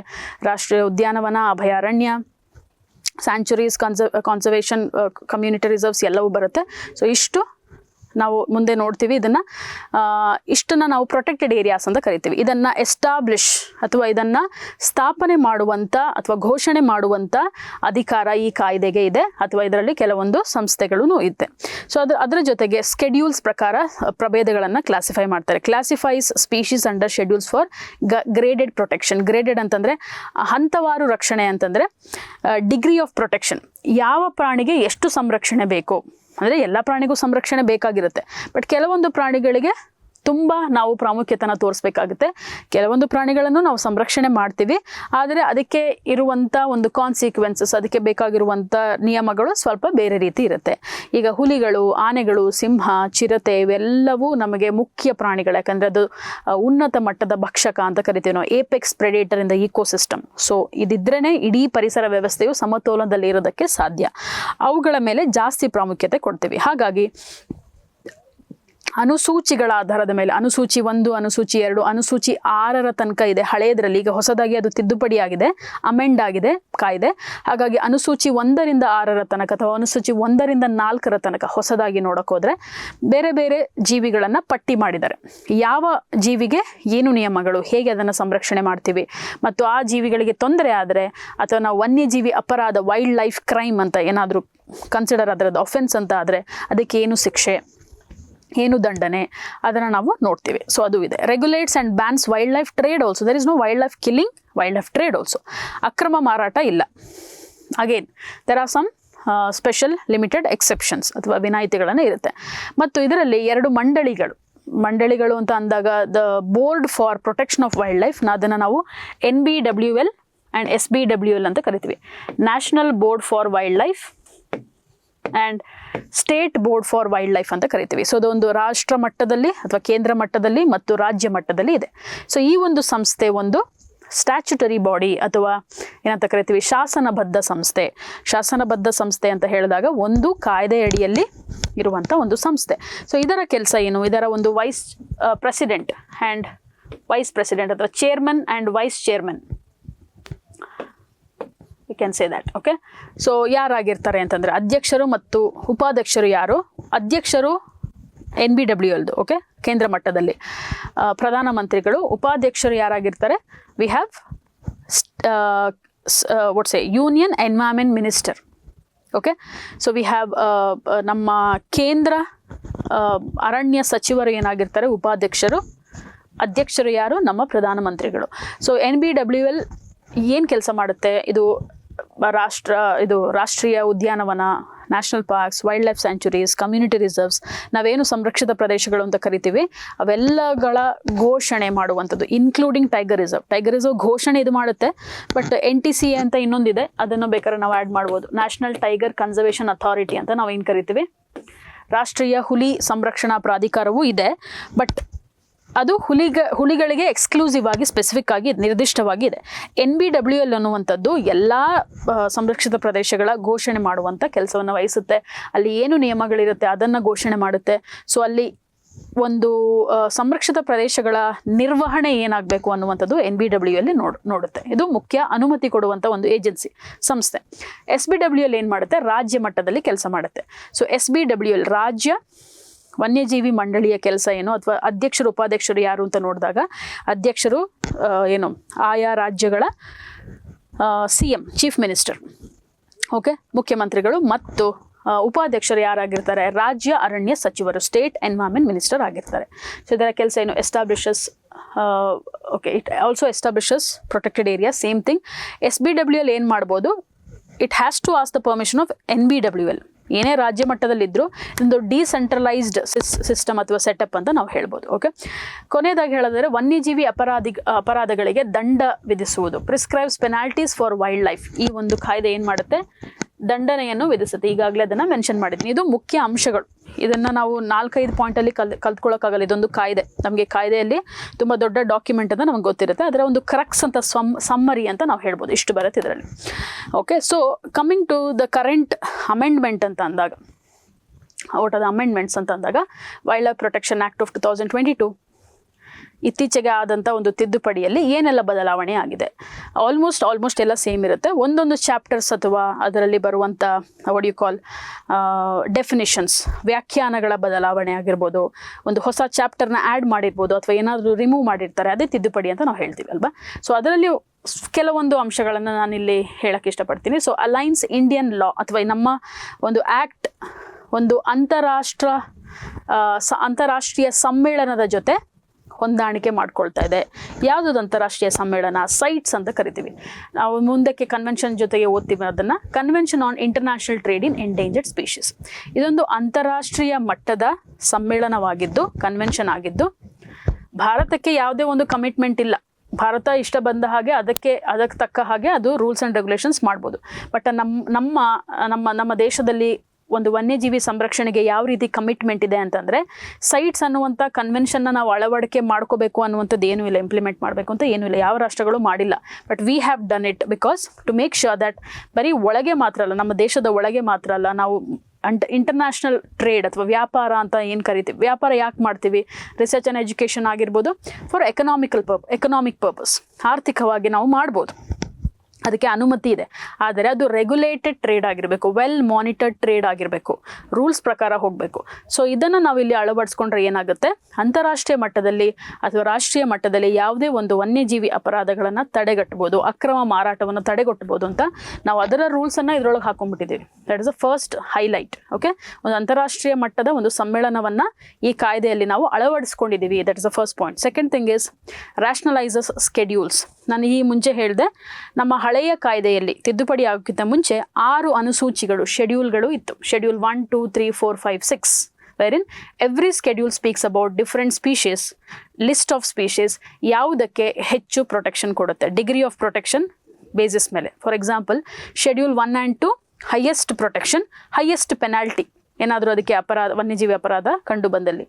3 and 4 lesser degree of protection, ಯಾಕಂದರೆ ಅಷ್ಟು ಜಾಸ್ತಿ ಅದರ ಸಂಖ್ಯೆ ಜಾಸ್ತಿ ಇದೆ, ಹಾಗಂತ ನಾವು ಅದನ್ನು ಇಗ್ನೋರ್ ಮಾಡಲ್ಲ. ಯಾವುದು ನಾನು ಹಳೇದು ಹೇಳ್ತಾ ಇದ್ದೀನಿ, I am talking about the previous one so that you can understand this one. Okay, schedule 1 and 2, 3 and 4, 5 and 6. Okay, so ಇಷ್ಟು ಏನು ಅಂತ ಅಂದರೆ, when we speak of this is in old act. 1 and 2 highest degree of protection, highest penalty. 3 and 4 low degree protection, low penalty. ಅದರಲ್ಲಿ first ಮತ್ತು second ಸ್ಕೆಡ್ಯೂಲಲ್ಲಿ imprisonment ಆಗ್ಬೋದು, chances ಇರ್ತಾ ಇತ್ತು. So ಇಲ್ಲಿ ಥರ್ಡ್ ಮತ್ತು ಫೋರ್ತಲ್ಲಿ ಏನಾಗಿತ್ತು ಅಂತಂದರೆ, ಇಂಪ್ರಿಸನ್ಮೆಂಟ್ ಇರಲ್ಲ, ಜೈಲು ಶಿಕ್ಷೆ ಇರಲ್ಲ, ಬಟ್ ಬರೀ ಪೆನಾಲ್ಟಿ ಇರುತ್ತೆ, ದಂಡನೆ ಅಥವಾ ಏನು ಇಷ್ಟು ಅಮೌಂಟನ್ನು ಪೇ ಮಾಡಬೇಕಾಗುತ್ತೆ ಪೆನಾಲ್ಟಿಯಾಗಿ. 5ನೇದು ವರ್ಮಿನ್ ಅಂತ ಕರಿತೀವಿ, ಯಾಕಂದರೆ ಬೇಟೆ ಆಡಬಹುದಾದ ಪ್ರಾಣಿಗಳು, ಅದು ನಮಗೆ ತೊಂದರೆ ಕೊಡೋದಾದರೆ ಅಥವಾ ನಾವು ಗೌರ್ಮೆಂಟ್ ಪರ್ಮಿಷನ್ ತೊಗೊಂಡು ಅದನ್ನು ಕೊಲ್ಲಬಹುದಾದ ವನ್ಯಜೀವಿಗಳು ವರ್ಮಿನ್ ಅಂತ ಕರಿತೀವಿ. We call them as ವರ್ಮಿನ್. ನೀವು ಕೇಳಿರ್ಬೋದು, ಬಾವಲಿಗಳನ್ನು ಅಥವಾ ಕಾಗೆಗಳನ್ನು ವರ್ಮಿನ್ ಮಾಡ್ತಾರೆ. Next 6th one is plants, ಸಸ್ಯಗಳಿಗೆ ಸ್ಪೆಷಲಿ ಮಾಡಿರುವಂಥ ಒಂದು ಅನುಸೂಚಿ. ಸೊ ಹೀಗೆ 1 ರಿಂದ 6 ಅನುಸೂಚಿಗಳು ಬರುತ್ತೆ, ಬೇರೆ ಬೇರೆ ಪಟ್ಟಿ ಇದು. ಈಗೇನು ಮಾಡಿದ್ದಾರೆ, ತಿದ್ದುಪಡಿಯಲ್ಲಿ ಏನು ಮಾಡಿದ್ದಾರೆ, 6 ರಿಂದ 4ಕ್ಕೆ ಕಮ್ಮಿ ಮಾಡಿದ್ದಾರೆ, ಸರಳೀಕರಿಸಿದ್ದಾರೆ. ಸೊ 6 ಲಿಸ್ಟ್ ಇತ್ತು, ಇವಾಗ ಏನಾಗಿದೆ, 6 ಅನುಸೂಚಿ ಇತ್ತು, 6 ಸ್ಕೆಡ್ಯೂಲ್ ಇತ್ತು, 4 ಮಾಡಿದ್ದಾರೆ. ಏನು ಮಾಡಿದ್ದಾರೆ ಅಂದರೆ, 1 ಮತ್ತು 2 ಸೇರಿ 1, right.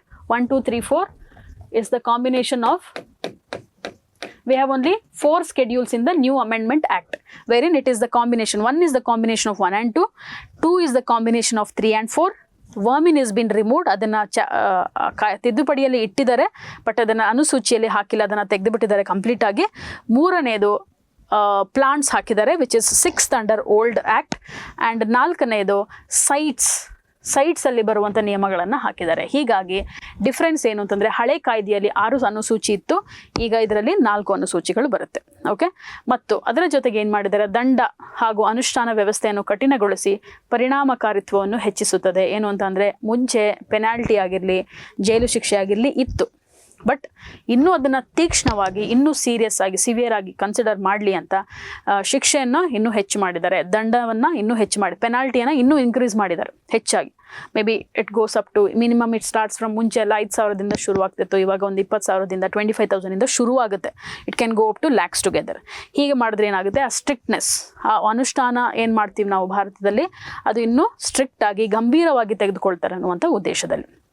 So this is what we have when it comes to Wildlife Protection Act. Okay, so yes, so moving on, ಇಷ್ಟು Wildlife Protection Act ಅಂತ ಅಂದಾಗ ನಾವು ಜೀವಿಗಳನ್ನು ಸಂರಕ್ಷಣೆ ಮಾಡ್ತಿದ್ದೀವಿ, ಹೌದು, ಬಟ್ ಆ ಪ್ರದೇಶಗಳೇನು, ನಮ್ಮ ವಿಧಾನಗಳೇನು, ಕಾಯ್ದೆ ಇದೆ, ಬಟ್ ವಿಧಾನ ಏನು, ಅದರ ಎಕ್ಸಿಕ್ಯೂಷನ್ ಯಾವ ರೀತಿ ನಡೀತಾ ಇದೆ ಅಂತಂದರೆ, we conserve species in 2 levels, that is ಅಥವಾ 2 ಮೆಥಡ್ಸ್, ಇನ್ ಸಿಟು ಮತ್ತು ex situ. Conservation strategies in India ಅಂತ ನೋಡಿದಾಗ ನಮ್ಮ ವನ್ಯಜೀವಿಗಳ ಸಂರಕ್ಷಣೆ ಹೇಗೆ ನಡೀತಾ ಇದೆ ಅಂತಂದರೆ 2 ಬಗೆಯಲ್ಲಿ ನಡೆಯುತ್ತೆ, ಇನ್ ಸಿಟು ಮತ್ತು ಎಕ್ಸಿಟು ಅಂತ ಕರಿತೀವಿ.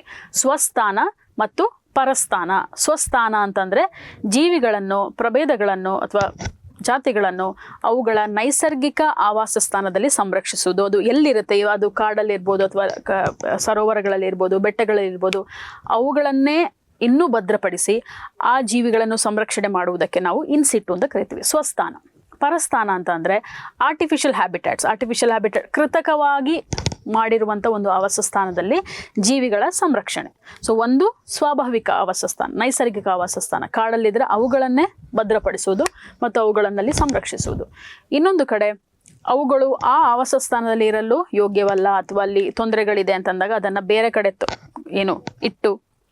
ಕೃತಕವಾಗಿ ಇಟ್ಟು ಅದನ್ನು ಸಂರಕ್ಷಣೆ ಮಾಡಿ, ಮತ್ತು ಅದರ ಸಂಖ್ಯೆ ಹೆಚ್ಚಳವಾದಾಗ, ಅದಕ್ಕೆ ಏನು ತೊಂದರೆ ಇಲ್ಲದಿದ್ದಾಗ ಏನಾಗುತ್ತೆ, ಅದರ ಮರುಪರಿಚಯ ಬೇರೆ ಪ್ರದೇಶದಲ್ಲಿ ಅದನ್ನು ಮರುಪರಿಚಯ, ರೀಇಂಟ್ರೊಡಕ್ಷನ್ ಅಂತ ಕರಿತೀವಿ, ರೀಇಂಟ್ರೊಡಕ್ಷನ್ ಮಾಡುವಂಥದ್ದು. ಆ್ಯಂಡ್ ಬ್ರೀಡಿಂಗ್ ಆಲ್ಸೋ, ಸಂತಾನೋತ್ಪತ್ತಿ ಕಾರ್ಯಕ್ರಮಗಳನ್ನು, ಯೋಜನೆಗಳನ್ನು ಕೈಗೊಳ್ಳುವುದು ಕೃತಕವಾಗಿ ಮಾಡ್ತಾರೆ. ಇದನ್ನು ಪಕ್ಷಿಗಳ ಮೊಟ್ಟೆಗಳಿದ್ರೆ ಅದನ್ನು ಇನ್ಕ್ಯುಬೇಷನ್, ಕಾವು ಕೊಡುವುದು ಕೃತಕವಾಗಿ, ಅವೆಲ್ಲವೂ ಆರ್ಟಿಫಿಷಿಯಲ್. ನ್ಯಾಚುರಲ್ ಅಂದರೆ ಅದರ ತನ್ನ ಒಂದು ಪ್ರದೇಶದಲ್ಲಿ ಸ್ವಚ್ಛಂದವಾಗಿರುವಂಥದ್ದೇ in situ. Okay, hope it is clear. So ಇನ್ಸಿಟುಗಳಿಗೆ ಕೆಲವೊಂದಿಷ್ಟು ಮೆಥಡ್ಗಳಿದೆ, ಎಕ್ಸಿಟುಗಳಿಗೆ ಕೆಲವೊಂದಿಷ್ಟು ಇದೆ. We will look into it briefly. So in situ ಅಂತಂದಾಗ ಇಷ್ಟು ನಮಗೆ ಮೆಥಡ್ಗಳಿದೆ ಅಥವಾ ವಿಧಾನಗಳಿದೆ. ಸ್ವಸ್ಥಾನದಲ್ಲೇ ಜೀವಿಗಳ ಸಂರಕ್ಷಣೆ ಹೇಗೆ ನಡೆಯುತ್ತೆ ಅಂತ ಅಂದರೆ, we have national parks, wildlife sanctuaries, community reserves, conservation reserves, marine protected areas and biosphere reserves. So ಇಷ್ಟನ್ನು ಅಗೇನ್ ಇದನ್ನೆಲ್ಲ ಎಲ್ಲಿ ನೋಡ್ತೀವಿ, ಈಗಷ್ಟೇ ನಾವು ಕಲ್ತ್ಕೊಂಡ್ವಿ, ವೈಲ್ಡ್ ಲೈಫ್ ಪ್ರೊಟೆಕ್ಷನ್ ಆ್ಯಕ್ಟ್ ಕೆಳಗೆ ಬರುತ್ತಿದ್ದಲ್ಲ. ಇದನ್ನು ಎಸ್ಟಾಬ್ಲಿಷ್ ಮಾಡುವುದು ಅಥವಾ ಇದಕ್ಕೆ ಅನುಮತಿ ಕೊಡೋರು ಯಾರು, NBWL, national board for wild life, ರಾಷ್ಟ್ರೀಯ ವನ್ಯಜೀವಿ ಮಂಡಳಿ. ಬಟ್ ಇದರಲ್ಲಿ ಈಗ ನಾವು ವನ್ಯಜೀವಿ ಸಂರಕ್ಷಣೆ ಮಾಡಬೇಕು ಅಂತಂದರೆ ಒಂದು ನ್ಯಾಷನಲ್ ಪಾರ್ಕ್, ಒಂದು ಬಗೆ ಸಾಕಿತ್ತು, ಎಲ್ಲ ಕಡೆ ಒಂದು ನ್ಯಾಷನಲ್ ಪಾರ್ಕ್ ಎಸ್ಟಾಬ್ಲಿಷ್ ಮಾಡಿ ಇಟ್ಬಿಡ್ಬೋದಾಗಿತ್ತು. But why do you have so many methods? ಯಾಕೆ ಅಂತಂದರೆ ಇದು ಬರೀ ವನ್ಯಜೀವಿ ಸಂರಕ್ಷಣೆ ಬಗ್ಗೆ ಮಾತ್ರ ಅಲ್ಲ. ವನ್ಯಜೀವಿ ಸಂರಕ್ಷಣೆ ಹೌದು, ನಾವು ನ್ಯಾಷನಲ್ ಪಾರ್ಕ್ಸ್ ಅಂತ ಕರೆದಾಗ ನಾವು ಸರ್ಕಾರವು ಹೋಗಿ ಅದನ್ನು ಲೀಗಲ್ ಆಗಿ, ನ್ಯಾಯಯುತವಾಗಿ ಸ್ಥಾಪನೆ ಮಾಡಿದ್ರೆ ಅದು ನ್ಯಾಷನಲ್ ಪಾರ್ಕ್. ನ್ಯಾಷನಲ್ ಪಾರ್ಕಿಂದ ಮುಂಚೆ ಅದೇನಾಗಿರುತ್ತೆ, ಒಂದು ಅರಣ್ಯ ಪ್ರದೇಶವಾಗಿರುತ್ತೆ. ಅಲ್ಲಿ ಬುಡಕಟ್ಟು ಜನಾಂಗ ಇರ್ಬೋದು, ಸುತ್ತಮುತ್ತಲು ಹಳ್ಳಿಗಳಿರ್ಬೋದು, ಹೌದಾ, villages can be there in and around. So first it is a forest, first it is the dwelling space of human beings or in and around, then or it is coexisting, ಎರಡು ಸಹಬಾಳಿತ್ವ, ವನ್ಯಜೀವಿಗಳು ಒಂದು ಕಡೆ, ಇನ್ನೊಂದು ಕಡೆ human beings ಒಟ್ಟಿಗೆ ಇರ್ತಾ ಇರ್ಬೋದು. ಆದರೆ ಕೆಲವೊಂದು ಸಲ ಅದರ ಸಂರಕ್ಷಣೆ ಮಾಡಬೇಕಾದಾಗ ಅದನ್ನು ಮಾರ್ಕ್ ಮಾಡಬೇಕಾಗುತ್ತೆ. ಒಂದೊಂದು ವಿಧಾನದಲ್ಲೂ ನಾವೇನು ನೋಡ್ತೀವಿ ಅಂದರೆ ರೂಲ್ಸ್ ಆ್ಯಂಡ್ ರೆಗ್ಯುಲೇಷನ್ ಏನಾಗಿರುತ್ತೆ, ಎಲ್ಲಿ ಜನರು ಹೋಗ್ಬೋದು, ಜನರಿಗೆ ಹೋಗುವಾಗಿಲ್ಲ, ಅವರ ಚಟುವಟಿಕೆಗಳು ಏನಾಗಿರುತ್ತೆ, ಅದರ ಆಧಾರದ ಮೇಲೆ ಈ ವಿಧಾನಗಳಿದೆ. ಇಲ್ಲ ಅಂತಂದರೆ ಎಲ್ಲ ಕಡೆಯಲ್ಲೂ ಬರೀ ನ್ಯಾಷನಲ್ ಪಾರ್ಕ್ಸ್ ಮಾತ್ರ ನಾವು ಲೊಕೇಟ್ ಮಾಡ್ಬೋದಾಗಿತ್ತು. ಬಟ್ ಇಲ್ಲಿ ನಾವು ಮನುಷ್ಯರ ಒಂದು ಆರ್ಥಿಕ ಅಭಿವೃದ್ಧಿ, ಸುಸ್ಥಿರ ಅಭಿವೃದ್ಧಿನೂ ನೋಡಬೇಕು, sustainable development of the human beings, that also matters here. ಹಾಗಾಗಿ ಎರಡು ಒಟ್ಟಿಗೆ ಹೋಗಬೇಕು, ಹ್ಯಾಂಡ್ ಇನ್ ಹ್ಯಾಂಡ್. ನಮಗೆ ಇಷ್ಟೊಂದು ವಿಧಾನಗಳಿದೆ. ಪ್ರತಿಯೊಂದು ವಿಧಾನಗಳಲ್ಲೂ ಕೆಲವೊಂದು ಮುಖ್ಯ ಅಂಶಗಳು ಮತ್ತು ಮುಖ್ಯ ನಿಯಮಗಳು ಇದೆ. ಹಾಗಾಗಿ ಅದನ್ನು ನೋಡ್ತೀವಿ ನಾವು. May be we are not learning the entire thing. ಯಾಕೆ ಅಂತಂದರೆ again it is in the act, it is very lengthy. So crux ಗೊತ್ತಿರಬೇಕು ನಮಗೆ. ಒಂದು ಇನ್ನೊಂದಕ್ಕಿಂತ ವಿಭಿನ್ನವಾಗಿದೆ, ಹೇಗೆ ವಿಭಿನ್ನವಾಗಿದೆ ಅದನ್ನು ನಾವು ನೋಡ್ತಾ ಹೋಗ್ತೀವಿ. Okay, let's start with in situ conservation. That is will start with national parks one by one. You can see here, I just read it for you. ಹೀಗೆ ಇನ್ನೊಂದು ವಿಭಿನ್ನವಾಗಿದೆ. ನ್ಯಾಷನಲ್ ಪಾರ್ಕ್ಸ್ ಅಂತ ಅಂದಾಗ it is strictly protected, the most strictest, ಎಲ್ಲದಕ್ಕಿಂತ ತುಂಬ ಕಠಿಣ ರಕ್ಷಿತ ಪರಿಸರ ಅಥವಾ ತುಂಬ ಸ್ಟ್ರಿಕ್ಟ್ ಆಗಿರುವಂಥ ಜಾಗ ಯಾವುದು ಅಂತ ಅಂದರೆ it is national parks. To it is strictly protected. Okay, strictly protected ಅಂತಾನೆ ನಮಗೆ ಗೊತ್ತಾಗುತ್ತೆ ಇಲ್ಲಿ ಮನುಷ್ಯರು ಹೋಗ್ಬೋದಾ, ಇಲ್ಲ. It is meant for wildlife and ecosystems. ಪರಿಸರ ವ್ಯವಸ್ಥೆಗಳು ಮತ್ತು ವೈಲ್ಡ್ ಲೈಫ್. ಬರೀ ವೈಲ್ಡ್ ಲೈಫ್ ಅಲ್ಲ, ಅಲ್ಲಿ ಬರೀ ಜೀವಿಗಳನ್ನು ಮಾತ್ರ ಪ್ರೊಟೆಕ್ಟ್ ಮಾಡಲ್ಲ. ನ್ಯಾಷನಲ್ ಪಾರ್ಕಲ್ಲಿ ಏನು ಮಾಡ್ತಾರೆ, ಅಲ್ಲಿ ಇರುವಂಥ ಪರಿಸರ ವ್ಯವಸ್ಥೆಗಳಲ್ಲಿ ಹರಿಯುವಂಥ ನದಿಗಳಾಗಿರ್ಬೋದು, ಅಲ್ಲಿರುವಂಥ ಬೆಟ್ಟಗಳು, ಪರ್ವತಗಳು, ಅಲ್ಲಿರುವಂಥ ಖನಿಜಗಳಾಗಿರ್ಬೋದು, anything and everything. If it is a national park boundary, ಇದೊಂದು ನ್ಯಾಷನಲ್ ಪಾರ್ಕ್ ಅಂತ ಕನ್ಸಿಡರ್ ಮಾಡಿದ್ರೆ anything and everything inside the national park is protected. Every blade of grass is protected. Every stone is protected. That is how the protection works here. Okay, that is why it is strict. No human activities like grazing or private land rights allowed. Human activities ಇಲ್ಲಿ ತನಕ ಮುಂಚೆ ಇತ್ತೇನೋ, ಜನರು ಹೋಗಿ ಅಲ್ಲಿ ಅವರ ದನ ಕರುಗಳನ್ನು ಮೇಯಿಸೋದಾಗಿರ್ಬೋದು, ಅಥವಾ ಅಲ್ಲಿ ಏನಾದರೂ ಕಲೆಕ್ಟ್ ಅಂತಂದರೆ ಕಲೆಕ್ಷನ್ ಆಫ್ ಫೈರ್ವುಡ್, ಸೌದೆ ಕಟ್ಟಿಗೆಗಳನ್ನು ಕಲೆಕ್ಟ್ ಮಾಡುವಂಥದ್ದಾಗಿರ್ಬೋದು, ಔಷಧೀಯ ಗುಣಗಳನ್ನು ಔಷಧೀಯ ಸಸ್ಯಗಳನ್ನು ಕಲೆಕ್ಟ್ ಮಾಡೋದಾಗಿರ್ಬೋದು, ಮೆಡಿಸಿನಲ್ ಪ್ಲಾಂಟ್ಸ್ ಮುಂಚೆ ಮಾಡ್ತಾಯಿದ್ರು, ಈಗ ಮಾಡುವಂತಿಲ್ಲ. ಅಕಸ್ಮಾತ್ ಅದು ನ್ಯಾಷನಲ್ ಪಾರ್ಕ್ ಆದರೆ, ಓಕೆ, ಅದನ್ನು ಕನ್ಸಿಡರ್ ಮಾಡಿದ್ರೆ. ಸೊ ಅಷ್ಟು ಸ್ಟ್ರಿಕ್ಟ್ ಆಗಿರುತ್ತೆ. All of a sudden it is meant only for the wildlife conservation strictly, and it is declared by central or state government. Okay, so we have intense points on this. Unless and until you go for specific forest exams, forest department ಎಕ್ಸಾಮ್ಸ್ಗೆ ಹೋದರೆ ಇಷ್ಟು ನಿಮಗೆ ಇನ್ನೂ ಡೀಟೇಲಾಗಿ ಕಲ್ತ್ಕೊಬೇಕಾಗುತ್ತೆ. ಅಥವಾ general understanding is fine. So we have in India 107 national parks. Total 107 ಇದೆ. ರೀಸೆಂಟಾಗಿ ಎಸ್ಟಾಬ್ಲಿಷ್ ಮಾಡಿರುವಂಥದ್ದು Similipal national park in Odisha. Okay, yes. Moving on to wildlife sanctuaries. ಈಗ ಡಿಫರೆನ್ಸಸ್ ನೀವು ಇಲ್ಲೇ ನೋಡ್ಕೊಳ್ತಾ ಹೋಗ್ಬೋದು. ಏನು ಅಂತ ಅಂದರೆ ವಿ ಹ್ಯಾವ್ ನ್ಯಾಷನಲ್ ಪಾರ್ಕಿಗೆ ವನ್ಯಜೀವಿಗಳು ಮತ್ತು ವನ್ಯಜೀವಿ ಮತ್ತು ಪರಿಸರ ವ್ಯವಸ್ಥೆ, protection of wildlife and ecosystem. But wildlife sanctuary protected for wild animals. ಹಾಗಾದರೆ ವೈಲ್ಡ್ ಬರ್ಡ್ಸ್ ಬೇಡವಾ? ಹಾಗಾದರೆ ಈಕೋಸಿಸ್ಟಮ್ಸ್ ಬೇಡವಾ? ಇದೆ. It is default, it is protected. ಆದರೆ ಕಾಯ್ದೆಯಲ್ಲಿ ಏನು ಬರೆದಿದ್ದಾರೆ, ವೈಲ್ಡ್ ಲೈಫ್ ಸ್ಯಾಂಚುರಿ ಅಂದರೆ ಅದು ಒಂದು ವನ್ಯಜೀವಿಗೆ ಮುಖ್ಯವಾಗಿ ಅದರ ಮೇಲೆ ಫೋಕಸ್ ಮಾಡಿ ಪ್ರಾಮುಖ್ಯತೆಯನ್ನು ಕೊಡ್ತಾರೆ ಅಂತ. ಹಾಗಾಗಿ ಎಷ್ಟೋ ವನ್ಯಜೀವಿ ಅಭಯಾರಣ್ಯಗಳು, ವೈಲ್ಡ್ ಲೈಫ್ ಸ್ಯಾಂಚುರೀಸ್ ಅಂತ ಕರೆದಾಗ ವನ್ಯಜೀವಿ ಅಭಯಾರಣ್ಯಗಳು ಅಂತ ಏನು ಹೇಳ್ತೀವಿ, ಇಲ್ಲೇನಾಗುತ್ತೆ ಹೆಸರುಗಳನ್ನು ಅದೇ ರೀತಿ ಇಟ್ಟಿರ್ತಾರೆ. ಇವಾಗ blackbuck wildlife sanctuary, okay, or Rann of Kutch ಅಂತ ಇದೆ ಅಲ್ಲಿ ಗುಜರಾತಲ್ಲಿ. We have wild ass, little Rann of ಕಚ್ಚಲ್ಲಿ wild ass, Indian wild ass sanctuary, ಭಾರತದ ಕಾಡು ಕತ್ತೆಯ ವನ್ಯಜೀವಿ ಅಭಯಾರಣ್ಯ. ಅಥವಾ ಪೀಕಾಕ್ ವೈಲ್ಡ್ ಲೈಫ್ ಸ್ಯಾಂಚುರಿ. ಈಗ ನಮ್ಮ ಕರ್ನಾಟಕದಲ್ಲಿ ನೋಡೋದಾದರೆ ದರೋಜಿ, ರೈಟ್, ದರೋಜ್ ಬೆಳ್ಳಾರಿಯಲ್ಲಿರುವಂಥ Daroji wildlife sanctuary, known for sloth bear, ಕರಡಿಗಳಿಗೆ ಫೇಮಸ್. ಸೊ ಹಾಗಂದ್ರೆ ಏನು ವೈಲ್ಡ್ ಲೈಫ್ ಸ್ಯಾಂಚುರೀಸ್ ಅಂತಂದರೆ ಇಡೀ ಪ್ರದೇಶ ಸಂರಕ್ಷಣೆ ಆಗುತ್ತೆ, ಇಲ್ಲ ಅಂತ ಇಲ್ಲ, ಅಥವಾ ಬೇರೆ ಜೀವಿಗಳನ್ನು ಸಂರಕ್ಷಣೆ ಮಾಡಲ್ಲ ಅಂತ ಇಲ್ಲ. ಒಂದು ಪ್ರಮುಖವಾಗಿ ಒಂದು ಜೀವಿಯ ಮೇಲೆ ನಿರ್ದಿಷ್ಟವಾಗಿ ಒಂದು ಗುರಿಯನ್ನು ಇಟ್ಕೊಂಡಿರ್ತಾರೆ, ಅದರ ಒಂದು ಸಂಖ್ಯೆಯನ್ನು ಬೆಳೆಸಬೇಕು ಅಥವಾ ಅದರ ಸಂರಕ್ಷಣೆ ಆಗಬೇಕು ಅಂತ. That is why we call it as wildlife sanctuaries. ಇದರ ಭಾಗವಾಗಿ ಬರುತ್ತೆ ಪಕ್ಷಿಧಾಮಗಳು. ಬರ್ಡ್ ಲೈಫ್ ಸ್ಯಾಂಚುರೀಸು ಇದರ ಕೆಳಗೆ ಬಂದ್ಬಿಡುತ್ತೆ, ಅಥವಾ ಬರ್ಡ್ ಸ್ಯಾಂಚುರೀಸು ಇದ್ರ ಕೆಳಗೆ ಬರುತ್ತೆ. Okay, bird sanctuaries we can use it as a subdivision of wildlife sanctuaries. National ಪಾರ್ಕ್ಗೂ ವೈಲ್ಡ್ ಲೈಫ್ ಸ್ಯಾಂಚುರಿಗೂ ಏನು ಡಿಫ್ರೆನ್ಸ್ ಅಂತಂದರೆ ಅಲ್ಲಿ ಎಲ್ಲವೂ ಪ್ರೊಟೆಕ್ಟ್. ಇಲ್ಲಿ ಮೇನ್ ಆಗಿ ವೈಲ್ಡ್ ಆನಿಮಲ್ಸ್, ಡಿಫಾಲ್ಟ್ ಆಗಿ ಉಳಿದದ್ದು ಪ್ರೊಟೆಕ್ಟ್ ಆಗುತ್ತೆ, ಬಟ್ ಕಾಯ್ದೆಯಲ್ಲಿ ಅದನ್ನು ವಿಶೇಷವಾಗಿ ಮೆನ್ಷನ್ ಮಾಡಿಲ್ಲ. ಬಟ್ ಅದಕ್ಕೂ ಇದಕ್ಕೂ ಏನು ಡಿಫ್ರೆನ್ಸ್ ಇನ್ನೊಂದಂದರೆ ಹ್ಯೂಮನ್ ಆ್ಯಕ್ಟಿವಿಟೀಸ್, ಮಾನವ ಚಟುವಟಿಕೆಗಳು ಅಂತ ಅಂದಾಗ ಅಲ್ಲಿ ಎಲ್ಲದಕ್ಕೂ ನಿರ್ಬಂಧನೆ ಇದೆ, ಯಾವುದಕ್ಕೂ ಅಲ್ಲಿ ಬಿಡಲ್ಲ ಯಾವುದೇ ರೀತಿಯ ಚಟುವಟಿಕೆಗಳು without permission. Especially if you want permission for research, cinematography, photography ಅಂತಂದರೆ ಪರ್ಮಿಷನ್ ತೊಗೊಬೋದು, but you have to make sure that without permission you should not get inside. But wildlife ಸ್ಯಾಂಚುರಿಯಲ್ಲಿ ಏನಾಗುತ್ತೆ, ವನ್ಯಜೀವಿ ಅಭಯಾರಣ್ಯದಲ್ಲಿ ಹ್ಯೂಮನ್ ಆ್ಯಕ್ಟಿವಿಟೀಸ್ ಅಲೋವ್ ಇದೆ. ಯಾವುದು ಅಲ್ಲಿ allow ಇಲ್ಲ national ಪಾರ್ಕಲ್ಲಿ ಅದಿಲ್ಲಿ ಕೊಡ್ತಾರೆ. ಅದು ಹೇಗೆ ಸಾಧ್ಯ? ಇಲ್ಲಿ ಹೇಗೆ ಹ್ಯೂಮನ್ ಬೀಯಿಂಗ್ಸ್ ಮತ್ತು ವೈಲ್ಡ್ ಲೈಫ್ ಹೇಗೆ ಕೋ ಎಕ್ಸಿಸ್ಟ್ ಆಗುತ್ತೆ ಅಂತಂದರೆ ಲಿಮಿಟೆಡ್ ರೆಗ್ಯುಲೇಷನ್ ಇರುತ್ತೆ, ನಿಯಂತ್ರಣ ಇರುತ್ತೆ. ಸೊ ಏನು ಪಶುಗಳ ಮೇಯಿಸುವುದು ಅಥವಾ ಪಶುಗಳನ್ನು ಮೇಯಿಸುವುದು ಅಥವಾ ಕಟ್ಟಿಗೆಗಳನ್ನು ಸಂಗ್ರಹಣೆ ಮಾಡುವುದು, ಮೆಡಿಸಿನಲ್ ಪ್ಲಾಂಟ್ ಸಂಗ್ರಹಣೆ ಮಾಡುವಂಥದ್ದು, ಕಾಡಿನಲ್ಲಿ ಮರ ಕಡಿಯುವಂತಿಲ್ಲ, ಎಲ್ಲೂ ಮರ ಕಡಿಯುವಂತಿಲ್ಲ. ಆದರೆ ಉಳಿದಿರುವಂಥದ್ದ ರಿಸೋರ್ಸಸ್ ಸಂಪನ್ಮೂಲಗಳನ್ನು ಬಳಸ್ಬೋದು. ಯಾರು? ಟೂರಿಸ್ಟ್ಗಳು ಹೋಗಿ ಬಳಸೋದಲ್ಲ, ಅಲ್ಲಿ ಸುತ್ತಮುತ್ತಲಿರುವ ಹಳ್ಳಿಯ ಜನಗಳು ಅಥವಾ ಬುಡಕಟ್ಟು ಜನಾಂಗದವರು ಬಳಸ್ಬೋದು. ಅದಕ್ಕೆ ಸ್ವಲ್ಪ ರೂಲ್ಸ್ ಆ್ಯಂಡ್ ರೆಗ್ಯುಲೇಷನ್ಸ್ ಇರುತ್ತೆ. ಇಲ್ಲಿ ಯಾಕೆ ಅಂತಂದರೆ, ಸೊ ಈ ಒಂದು ಸ್ಯಾಂಚುರಿಯನ್ನು ಈಗ ಇದೊಂದು ಸ್ಯಾಂಚುರಿ ಅಂತ ಅಂದರೆ ವಿ ಹ್ಯಾವ್ ಸ್ಪೀಷೀಸ್ ಹಿಯರ್ ಅಂತ ಅನ್ಕೊಳ್ಳೋಣ. ಇಲ್ಲೆಲ್ಲೋ ಒಂದು ಕಡೆ ಇದೆ ಸ್ಪೀಷೀಸ್, ಇಲ್ಲೇ ಅದು ಕಾನ್ಸಂಟ್ರೇಟ್ ಆಗಿದೆ ಅಂತ ಅನ್ಕೊಳ್ಳೋಣ. ನಮ್ಮದು ಫೋಕಸ್ ಇವಾಗ ಬೇರ್, ಒಂದು ಸ್ಲಾತ್ ಬೇರ್ ಮೇಲೆ ಫೋಕಸ್ ಮಾಡ್ತಿದ್ದೀವಿ. ಇದು ಇಡೀ ಭಾಗವನ್ನು ವೈಲ್ಡ್ ಲೈಫ್ ಸ್ಯಾಂಚುರಿ ಅಂತ ಮಾರ್ಕ್ ಮಾಡಿದ್ರು ಸಹ ಒಂದೇ ಕಡೆ ಕಾಣಿಸ್ಕೊಳ್ತಾ ಇದೆ.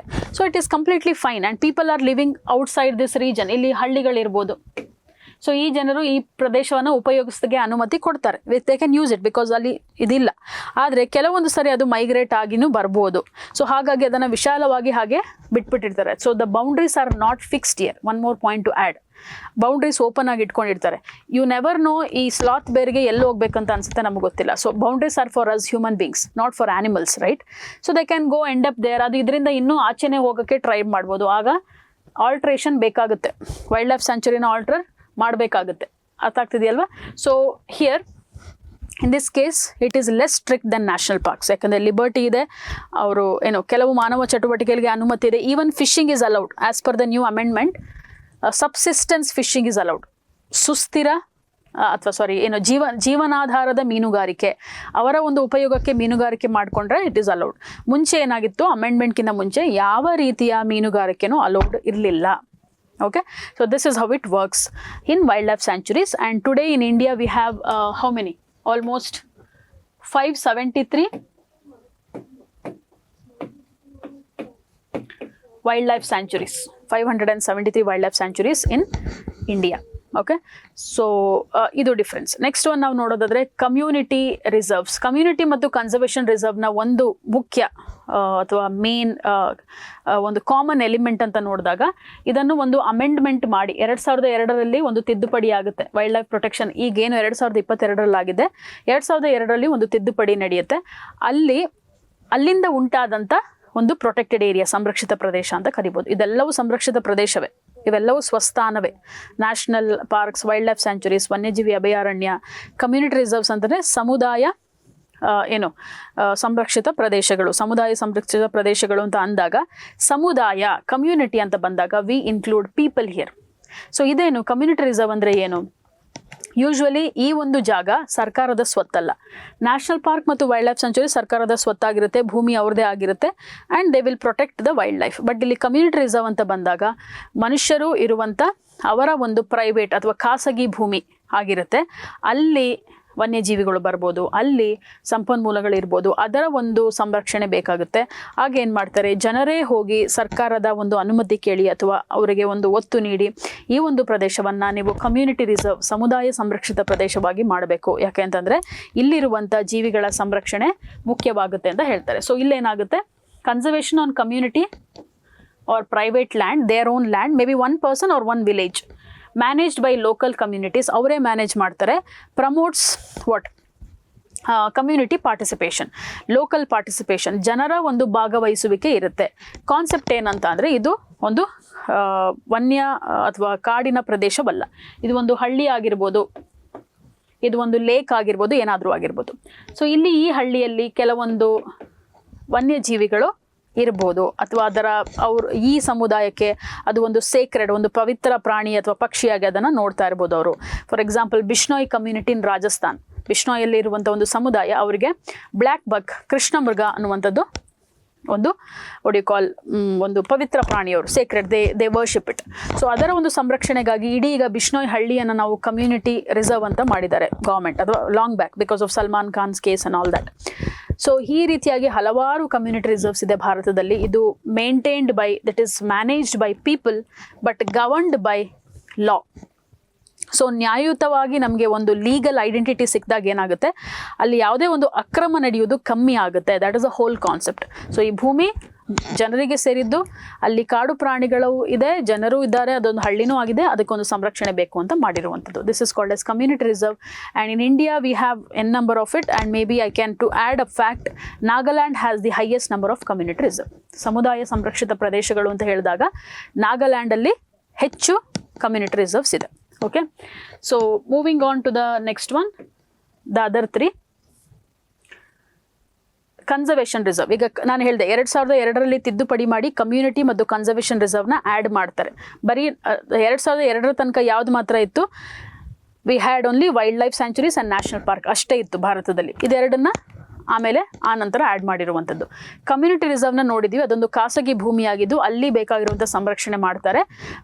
ಜನರೇ ಹೋಗಿ ಗೌರ್ಮೆಂಟ್ನ ಕೇಳ್ಕೊಳ್ತಾರೆ ಏನು ಸಂರಕ್ಷಣೆ ಮಾಡಬೇಕು ಅಂತ. ಗೌರ್ಮೆಂಟ್ ಅವ್ರಿಗೆ ಪ್ರೊಟೆಕ್ಷನ್ ಕೊಡುತ್ತೆ, ಆ ಜೀವಿಗಳಿಗೆ, ಆ ಪ್ರದೇಶಕ್ಕೆ ಪ್ರೊಟೆಕ್ಷನ್ ಕೊಡುತ್ತೆ. And government cannot force them there. ಇಲ್ಲೇನಾಗುತ್ತೆ, ಕನ್ಸರ್ವೇಷನ್ ರಿಸರ್ವ್, ಇದೊಂದು ಕನ್ಸರ್ವೇಷನ್ ರಿಸರ್ವ್ ಅಥವಾ ನಾವು ಏನು ಸಂರಕ್ಷಣಾ ಪ್ರದೇಶಗಳು. ಓಕೆ, ಸೊ ಕನ್ಸರ್ವೇಷನ್ ರಿಸರ್ವ್ಸ್ ಅಲ್ಲಿ we have something called as buffer zones near national parks and sanctuaries. So conservation reserve ಹೇಗಿರುತ್ತೆ ಅಂತಂದರೆ, let's call this is a national park. Okay, this is a national park. There is a wildlife sanctuary somewhere nearby and maybe a reserve forest here. ಒಂದು reserve forest ಇರ್ಬೋದು. Okay, so ಏನಾಗುತ್ತೆ, already ಒಂದು national ಪಾರ್ಕ್ನ establish ಮಾಡಿದಾಗ ನಮಗೆ rules ಏನಂತ ಗೊತ್ತು. Wild life sanctuary ಅಂದರೆ rules ಏನಂತ ಇವಾಗ ನೋಡಿದ್ವಿ. ಕೆಲವೊಂದು ಸರಿ ಏನಾಗುತ್ತೆ, ನ್ಯಾಷನಲ್ ಪಾರ್ಕ್ ಪಕ್ಕನೇ ಒಂದು ಹಳ್ಳಿ ಇರಲ್ಲ ಅಥವಾ ಒಂದು ಸಿಟಿ ಬರಲ್ಲ ಅಲ್ವಾ. ನ್ಯಾಷನಲ್ ಪಾರ್ಕ್ ಸುತ್ತಮುತ್ತಲು ಏನಿರ್ಬೋದು, we can expect some forest areas. Wildlife sanctuary ಸುತ್ತನೂ ಒಂದು ಪ್ರದೇಶ ಇರ್ಬೋದು, ಅಲ್ಲಿ ಹುಲ್ಲುಗಾವಲು ಇರ್ಬೋದು, ಅದನ್ನು ಯಾರು ಅಲ್ಲಿ, ಅದು ಒಂದು ವೈಲ್ಡ್ ಲೈಫ್ ಸ್ಯಾಂಚುರಿನೂ ಅಲ್ಲ, ಅಲ್ಲಿ ಯಾರು ಜನರೂ ಇಲ್ಲ. ಸೊ ಆ ಭೂಮಿ ಏನಾಗಿರುತ್ತೆ, ಯಾರ್ದಾಗಿರುತ್ತೆ, ಸರ್ಕಾರದ ಭೂಮಿ ಆಗಿರುತ್ತೆ. ಈಗ ಇದರ ಹೊರಗಡೆ ಇಲ್ಲಿ ಹಳ್ಳಿಗಳಿರ್ಬೋದು, ಅಥವಾ ಈ ವೈಲ್ಡ್ ಲೈಫ್ ಸ್ಯಾಂಚುರಿಯಿಂದ ಒಂದು ನ್ಯಾಷನಲ್ ಪಾರ್ಕಿಗೆ ಒಂದು ದಾರಿ ಇರ್ಬೋದು. ಇದನ್ನು ಆನೆಗಳು, ಬೇರೆ ಬೇರೆ ಜೀವಿಗಳು ವಲಸೆಗಾಗಿ ಉಪಯೋಗಿಸ್ತಾ ಇರ್ಬೋದು ಅಲ್ವಾ. ಸೊ ಈ ಒಂದು ಭೂಮಿ ಸರ್ಕಾರಕ್ಕೆ ಸೇರಿದ್ದು, ಬಟ್ ಇದು ಸಂರಕ್ಷಿತ ಪ್ರದೇಶಗಳಲ್ಲಿ ಬರಲ್ಲ, ಹಾಗೇನೇ ಇದೆ. ಸೊ ಜನರು ಏನು ಮಾಡ್ತಾರೆ, ಈ ಪ್ರದೇಶವನ್ನು ಇಲ್ಲಿ ಹೋಗ್ಬೋದು, ಅವರು ಜನರು ಹೋಗ್ಬೋದು. ಯಾಕೆ ಅಂತಂದರೆ ಅವರು ನ್ಯಾಷನಲ್ ಪಾರ್ಕ್ ಒಳಗೆ ಹೋಗ್ತಿಲ್ಲ, they are just going outside the national park. Can they go there? Yes, they can go. But ಈ ಒಂದು ಪ್ರದೇಶದ ಸಂರಕ್ಷಣೆನೂ ಬೇಕಾಗುತ್ತೆ. ಯಾಕೆ ಅಂತಂದರೆ ಜೀವಿಗಳಿಗೆ ಇದು ನಮ್ಮದು ನ್ಯಾಷನಲ್ ಪಾರ್ಕ್, ನಾನು ಇದರೊಳಗೆ ಇರ್ತೀನಿ ಅಂತ ಇರಲ್ಲ. They do come out side, right? So what happens is, sometimes this is a place where people also use, wild life also use it in between. ಅದಕ್ಕೆ ನಾವು ಬಫರ್ ಝೋನ್ ಅಂತ ಕರಿತೀವಿ. ಸೊ ಇದೊಂದು ಗೌರ್ಮೆಂಟ್ ಓನ್ಡ್ ಲ್ಯಾಂಡ್ ಆಗಿದ್ದು, ಇದು landscapes ಸುತ್ತ ಇರುವಂಥದ್ದು, ಅಥವಾ ಒಂದು ಈಗಾಗಲೇ ಎಸ್ಟಾಬ್ಲಿಷ್ ಆಗಿರುವಂಥ, ಸ್ಥಾಪನೆ ಆಗಿರುವಂಥ ರಾಷ್ಟ್ರೀಯ ಉದ್ಯಾನವನ ಮತ್ತು ವನ್ಯಜೀವಿ ಅಭಯಾರಣ್ಯದ ಸುತ್ತ ಇರುವಂಥ ಒಂದು ಪ್ರದೇಶವಾಗಿರ್ಬೋದು, ಅಥವಾ ಒಂದು ಕಾರಿಡಾರ್ ಆಗಿರ್ಬೋದು, ಮಾರ್ಗಗಳಾಗಿರ್ಬೋದು. ಅದನ್ನು ಆಯ್ಕೆ ಮಾಡಿ ಅದನ್ನು ಕನ್ಸರ್ವೇಷನ್ ರಿಸರ್ವ್ ಅಂತ ಕರೀತಾರೆ. ಕನ್ಸರ್ವೇಷನ್ ರಿಸರ್ವ್ ಸಂರಕ್ಷಣಾ ಮೀಸಲು ಪ್ರದೇಶ, ಕಮ್ಯುನಿಟಿ ರಿಸರ್ವ್ ಸಮುದಾಯ ಮೀಸಲು ಪ್ರದೇಶ ಅಂತಲೂ ಕರಿತೀವಿ. ಇದು ಸಂರಕ್ಷಣಾ ಮೀಸಲು ಪ್ರದೇಶ. ಇಲ್ಲಿ ಜನರು ಅವರ ಸಂಪನ್ಮೂಲಗಳನ್ನು ತಗೊಳ್ಳೋಕ್ಕೆ ಹೋಗ್ಬೋದು, ಜೀವಿಗಳು ವಲಸೆಗೆ ಅಥವಾ ಮತ್ತೊಂದು ಆಹಾರಕ್ಕಾಗಿ ಹೊರಗಡೆನೂ ಬರ್ಬೋದು. ಇದು ಯಾರಿಗೂ ನೋ ಮ್ಯಾನ್ಸ್ ಲ್ಯಾಂಡ್ ಥರ. ಸೊ ಇಲ್ಲಿ ಜನರೂ ಇಲ್ಲ, ವನ್ಯಜೀವಿನೂ ಇಲ್ಲ, ಬಟ್ ಅದರ ಬಳಕೆಗಾಗಿ ಮಾಡ್ತಾ ಇದ್ದಾರೆ. ಅದನ್ನು ಪ್ರೊಟೆಕ್ಟ್ ಮಾಡಬೇಕು ಅಂತ ಗೌರ್ಮೆಂಟ್ ಏನು ಮಾಡುತ್ತೆ, ಅದನ್ನು ಕನ್ಸರ್ವೇಷನ್ ರಿಸರ್ವ್ ಮಾಡುತ್ತೆ. ಇಲ್ಲಿ ಜನರ ಪಾರ್ಟಿಸಿಪೇಷನ್ ಏನಿರುತ್ತೆ ಅಂದರೆ ವಾಲಂಟಿಯರಿಂಗ್. ಅಲ್ಲಿ ಅವರು ಸುಸ್ಥಿರ ಅಭಿವೃದ್ಧಿಗಾಗಿ ಮಾತ್ರ ಸಂಪನ್ಮೂಲಗಳನ್ನು ಬಳಸಬೇಕು. Only for the sustainable development, nothing else. Okay, so ಹಾಗಾಗಿ ಒಳಗಿರುವ ಪ್ರದೇಶ ಮಾತ್ರ ಅಲ್ಲ, ಹೊರಗಿರುವುದು ಸಂರಕ್ಷಣೆ ಸಿಗುತ್ತೆ, ಅಲ್ಲೂ ಜೀವಿಗಳು ಸಂರಕ್ಷಣೆ ಅದಕ್ಕೂ ಸಿಗುತ್ತೆ ಅಂತ ಹೇಳ್ಬೋದು. ಸೊ ಭಾರತದಲ್ಲಿ ಜಮ್ಮು ಮತ್ತು ಕಾಶ್ಮೀರಲ್ಲಿ, Jammu and Kashmir has the highest number of conservation reserves, largest. Okay, ಎಲ್ಲ ಸ್ಟೇಟಲ್ಲೂ ಇರುತ್ತೆ. So usually conservation reserve, community reserve update ಆಗ್ತಾ ಇರುತ್ತೆ. So you don't have to worry about the numbers, but just know where we have the highest. Next, marine protected areas is more quite simple. ಏನು ಅಂತ ಅಂದರೆ ಕರಾವಳಿ ತೀರದಲ್ಲಿರುವಂಥ ಸಂರಕ್ಷಿತ ಪ್ರದೇಶಗಳು. ಕರಾವಳಿ ತೀರದಲ್ಲಿರುವಂಥ ಸಂರಕ್ಷಿತ ಪ್ರದೇಶಗಳು ಅಂತ ಅಂದರೆ we have coral reefs, we have mangroves, we have fisheries, ಎಲ್ಲ ಕಡೆ ಇರುತ್ತೆ. ಸೊ ಇಲ್ಲೇನಾಗುತ್ತೆ, ಈ ಕಾನ್ಸೆಪ್ಟ್ ಏನಂತ ಅಂದರೆ ಇದೇನು ಹೊಸದಾಗಿ ಅಲ್ಲ. ನಮ್ಮ ಮುಖ್ಯ ಭೂಮಿಯಲ್ಲಿ, ಮೇನ್ ಲ್ಯಾಂಡಲ್ಲಿ national park, wildlife sanctuary ಯಾವ ರೀತಿ ಇದೆ, ಅದೇ ಕರಾವಳಿ ತೀರದಲ್ಲಿದ್ದರೆ, if it is on the coastal, in the coastal region, we have like what's say 11,098.81 kilometers, right? 81 kilometers of coastline in India starting from Gujarat to West Bengal. So mattu Andaman Nicobar Lakshadweep ಈ ಒಂದು ಕರಾವಳಿ ತೀರದಲ್ಲೂ ಸಹ ವನ್ಯಜೀವಿಗಳ ಸಂರಕ್ಷಣೆ ಆಗಬೇಕು. ಅಲ್ಲೇನಿರುತ್ತೆ, ಹವಳ ದಿಣ್ಣೆಗಳಿರ್ಬೋದು, ಮ್ಯಾಂಗ್ರೂವ್ಗಳಿರ್ಬೋದು, ಫಿಶರೀಸ್ ಇರ್ಬೋದು, ವಿವಿಧ ರೀತಿಯ ಮೀನುಗಳು ಅಥವಾ ಸಮುದ್ರದಲ್ಲಿರುವಂಥ ಜೀವಿಗಳು, ಇದರ ಸಂರಕ್ಷಣೆ ಏನು. ಸೊ ಈ ದ್ವೀಪಗಳಲ್ಲಿ ಅಥವಾ ಈ ಕರಾವಳಿ ತೀರದಲ್ಲಿ ಮ್ಯಾಂಗ್ರೂವ್ ಪ್ರದೇಶಗಳಲ್ಲಿ ಹವಳ ದ್ವೀಪಗಳನ್ನು ಪ್ರೊಟೆಕ್ಟೆಡ್ ಏರಿಯಾ, ಸಂರಕ್ಷಿತ ಪ್ರದೇಶಗಳಂತ ಮಾರ್ಕ್ ಮಾಡ್ತಾರೆ. ಸೊ ಇದರಲ್ಲಿ ಏನು ಹೊಸದಾಗಿ ಏನು ಡಿಫ್ರೆನ್ಸ್ ಏನೂ ಇಲ್ಲ. ಅದೊಂದು ಈಗ ಅಂಡಮಾನಲ್ಲಿ ನಮಗೆ ರಾಣಿ ಝಾನ್ಸಿ ಮರೀನ್ ನ್ಯಾಷನಲ್ ಪಾರ್ಕ್ ಅಂತ ಇದೆ. ರಾಣಿ ಝಾನ್ಸಿ ಮರೀನ್ ನ್ಯಾಷನಲ್ ಪಾರ್ಕಲ್ಲಿ ಏನಾಗುತ್ತೆ, ಅದೊಂದು ನ್ಯಾಷನಲ್ ಪಾರ್ಕ್ ಆಗಿದ್ದು ನಮ್ಮ ಮುಖ್ಯ ಮೇನ್ ಲ್ಯಾಂಡ್ ಇಂಡಿಯಾದಲ್ಲಿ ಲೆಟ್ಸೆ ನಮ್ಮ ಬಂಡೀಪುರ್ ನ್ಯಾಷನಲ್ ಪಾರ್ಕಲ್ಲಿ ಏನು ರೂಲ್ಸ್ ಅಪ್ಲೈ ಆಗುತ್ತೆ ಅಲ್ಲೂ ಅದೇ ರೂಲ್ಸ್ ಅಪ್ಲೈ ಆಗುತ್ತೆ, because it is a national park. ಅಲ್ಲಿ ವೈಲ್ಡ್ ಲೈಫ್ ಸ್ಯಾಂಚುರಿಗಳಿದ್ರೆ ಇಲ್ಲಿ ವೈಲ್ಡ್ ಲೈಫ್ ಸ್ಯಾಂಚುರಿ ಏನು ಅಪ್ಲೈ ಆಗುತ್ತೆ ಮೇನ್ ಲ್ಯಾಂಡಲ್ಲಿ, ಅದು ಅಲ್ಲಿ ಅಪ್ಲೈ ಆಗುತ್ತೆ. There is no difference at all. Only differences they are in the coastal areas. ಅದು ಏನು ಪ್ರೊಟೆಕ್ಟ್ ಮಾಡುತ್ತೆ, ಮರೀನ್ ಬಯೋಡೈವರ್ಸಿಟಿ ಅಥವಾ ಸಾಗರ ಪರಿಸರ ವ್ಯವಸ್ಥೆಗಳನ್ನು ಪ್ರೊಟೆಕ್ಟ್ ಮಾಡುವಂಥ ಒಂದು ಉದ್ದೇಶ. Last one is biosphere reserve. ಎಲ್ಲ ಇಲ್ಲಿ ತನಕ ನೋಡಿರುವಂಥದ್ದು ಎಲ್ಲವೂ ನಮಗೆ ಯಾವುದ್ರ ಕೆಳಗೆ ಬರುತ್ತೆ, ವೈಲ್ಡ್ ಲೈಫ್ ಪ್ರೊಟೆಕ್ಷನ್ ಆ್ಯಕ್ಟ್ ಕೆಳಗೆ ಬರುತ್ತೆ, ವನ್ಯಜೀವಿ ಸಂರಕ್ಷಣಾ ಕಾಯ್ದೆ ಅಡಿಯಲ್ಲಿ ಬರುತ್ತೆ. ಬಟ್ ಈ ಬಯೋಸ್ಫಿಯರ್ ರಿಸರ್ವ್, ಮೀಸಲು ಜೀವಗೋಳ ಅಂತ ಏನು ಕರಿತೀವಿ, ಇನ್ನೊಂದು ಲಾಸ್ಟ್ ಇನ್ ಸಿಟು ಮೆಥಡ್ ಇದು. ಓಕೆ, ಬಯೋಸ್ಫಿಯರ್ ರಿಸರ್ವ್ ಅಂತ ಅಂದರೆ ಇದೊಂದು ದೊಡ್ಡ ಪ್ರದೇಶವಾಗಿದ್ದು ಇದನ್ನು ಝೋನ್ಗಳಾಗಿ ಬೇರೆ ಬೇರೆ ವಲಯಗಳಾಗಿ ಇದನ್ನು ಡಿವೈಡ್ ಮಾಡ್ತಾರೆ. ಮತ್ತು ಇದು ವನ್ಯಜೀವಿ ಸಂರಕ್ಷಣಾ ಕಾಯ್ದೆಯಡಿಯಲ್ಲಿ ಗುರುತಿಸಲ್ಪಡುವುದಿಲ್ಲ. ಬದಲಾಗಿ ಯುನೆಸ್ಕೋ ವಿಶ್ವಸಂಸ್ಥೆ ಅಡಿಯಲ್ಲಿ ಬರುವಂಥ ಯುನೆಸ್ಕೋ ಏನು ಮಾಡುತ್ತೆ, 1971ರಲ್ಲಿ ಮ್ಯಾನ್ ಆ್ಯಂಡ್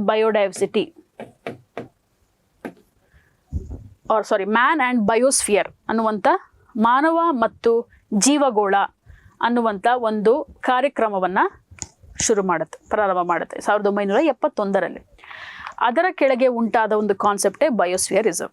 ಬಯೋಸ್ಫಿಯರ್ ಅಂತ ನಾವು ಕಲಿತೀವಿ ಇನಿಷಿಯಲ್ ಫಂಡಮೆಂಟಲ್ಸಲ್ಲಿ. ಬಯೋಸ್ಫಿಯರ್ ಅಂದರೆ ಜೀವಗೋಳ, ಎಲ್ಲಿ ಗಾಳಿ, ಮಣ್ಣು ಮತ್ತು ನೀರು, ಜಲ ಸೇರುವಂಥ ಜಲಗೋಳ, ದಟ್ ಈಸ್ ಹೈಡ್ರೋಸ್ಫಿಯರ್, ಲಿಥೋಸ್ಫಿಯರ್ ಶಿಲಾಗೋಳ, and we have hydrosphere that is atmosphere, that is ವಾಯುಗೋಳ. ಇವೆಲ್ಲ 3 ಗೋಳಗಳು ಸೇರಿಕೊಂಡಾಗ ಜೀವಗೋಳ ಆಗುತ್ತೆ, ವೇರ್ ಲೈಫ್ ಎಕ್ಸಿಸ್ಟ್.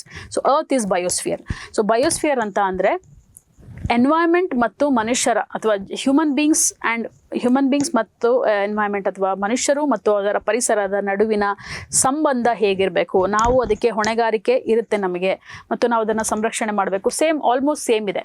ಬಟ್ ಇದು ವನ್ಯಜೀವಿ ಕಾಯ್ದೆ ಅಡಿಯಲ್ಲಿ ಬರೋಲ್ಲ. ಇದೊಂದು ಯುನೆಸ್ಕೋದು ಒಂದು ಪ್ರೋಗ್ರಾಮ್. ಅದನ್ನು ನಾವು ಅನುಷ್ಠಾನ ಮಾಡ್ಕೊಂಡಿದ್ದೀವಿ 1981ರಲ್ಲಿ.